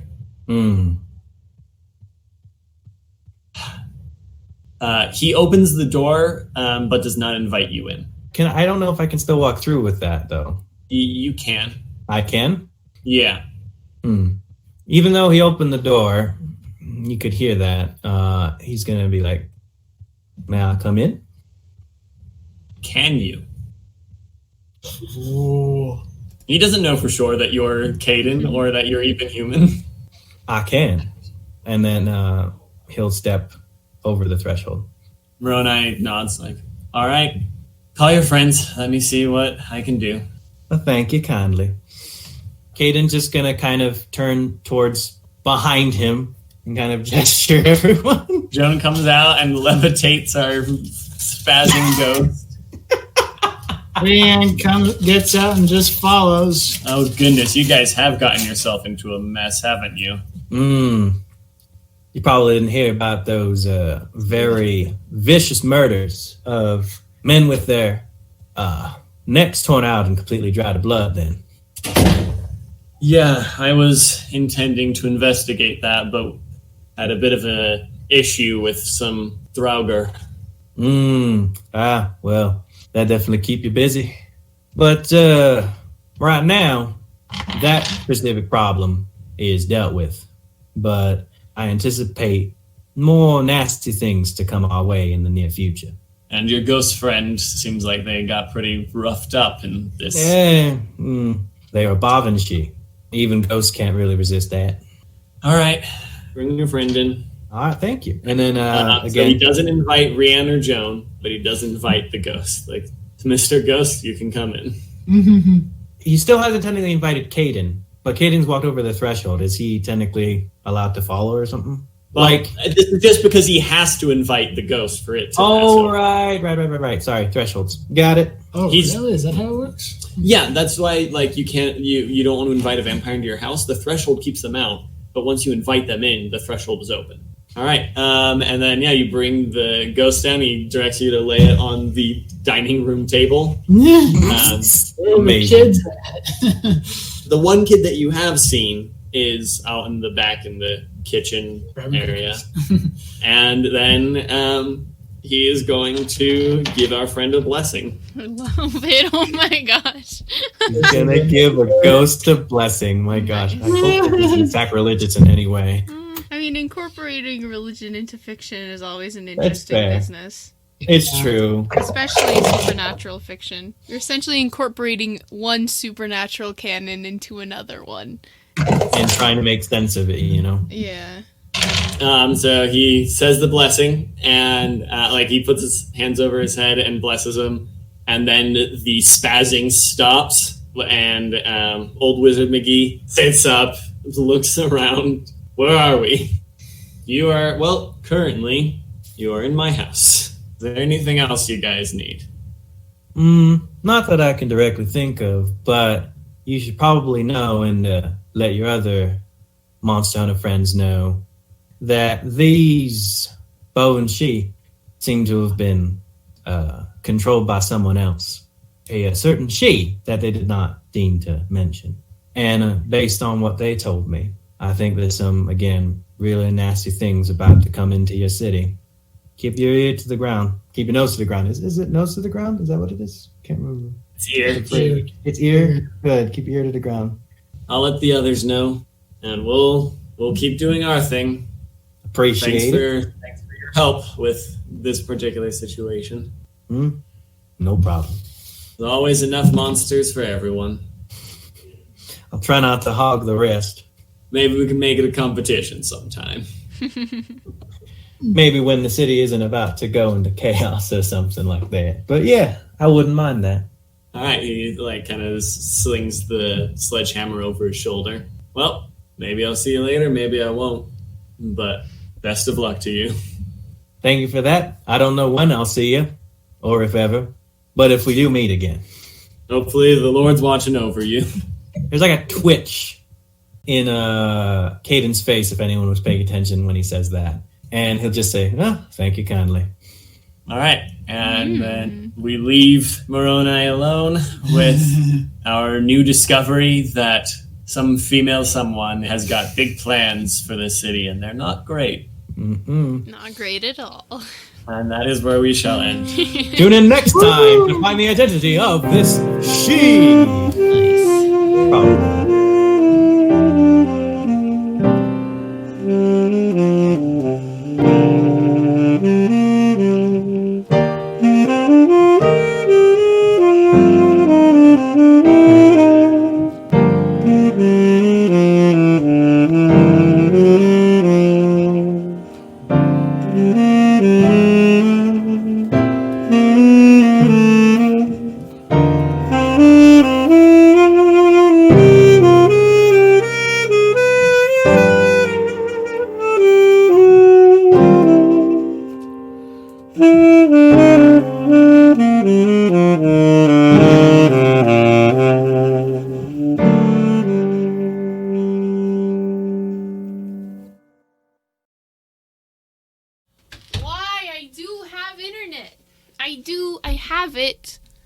I have it. Give it to me, please. Caitlin's still frozen. Goodness. Hi. Wait, sorry, we have a my second internet Caitlin. dropped off. Hello. Caitlin. Oh, there's two of Who's your me. clone? That's fun. Not sure. Is it you? Huh? Is What? it you? Yes. Okay. It Need to make sure this isn't a Fae using a glamour on It us. is me. Is it you? Are you Caitlin Payne? That's what you should say. No, that's an old Irish trick. Mhm. When you like say something, you're like it's just a standard greeting. Is it you? Is it yourself? Oh. Because Fae, if a Cannot Fae is lie. disguised as someone else, they can't say yes to that. Right. Because Like if you were secretly a fan, was like, "Is it you?" you could not lie. You would You be would bound say, by like, the laws of the universe to not lie. Well, you wouldn't have to say no, but you definitely could not say yes. You could be like, "What are you talking about? Like, why would I was anyone else?" Or like that would anything that isn't a direct line. Well, that's just very suspicious in of itself. So Yeah. I may have just hacked everything up. Awesome! Awesome! I have a question. If I What? hand someone a business card with my name on it and they're a Fae or something, will that be a problem? No. Okay, cool. Why can it not be reached? Wait, I know, it's just said I had internet. What? What? What? Why? What for? For what reason? Well done on handling that hostage situation, everybody. I know. My apologies. We expertly handled that Y'all one. killed was, that. though granted, some of it was really lucky. Oh wait, hello? Does this work? Are we good? Is this happening? So much This is a fun. fun Again. dynamic. She's back! I'm so sorry. I have Gotcha. no Raises. idea what's going on. I was listening to that while you over the voice message, as you came back in. So it was like I was listening live to you coming back into Wow. life, basically. It's Wow. interesting. It's like, is it working? Is it working? Thank God. Hello? Hello? The wonders of technology. Oh. Okay, we're frozen now. Yay! Ah!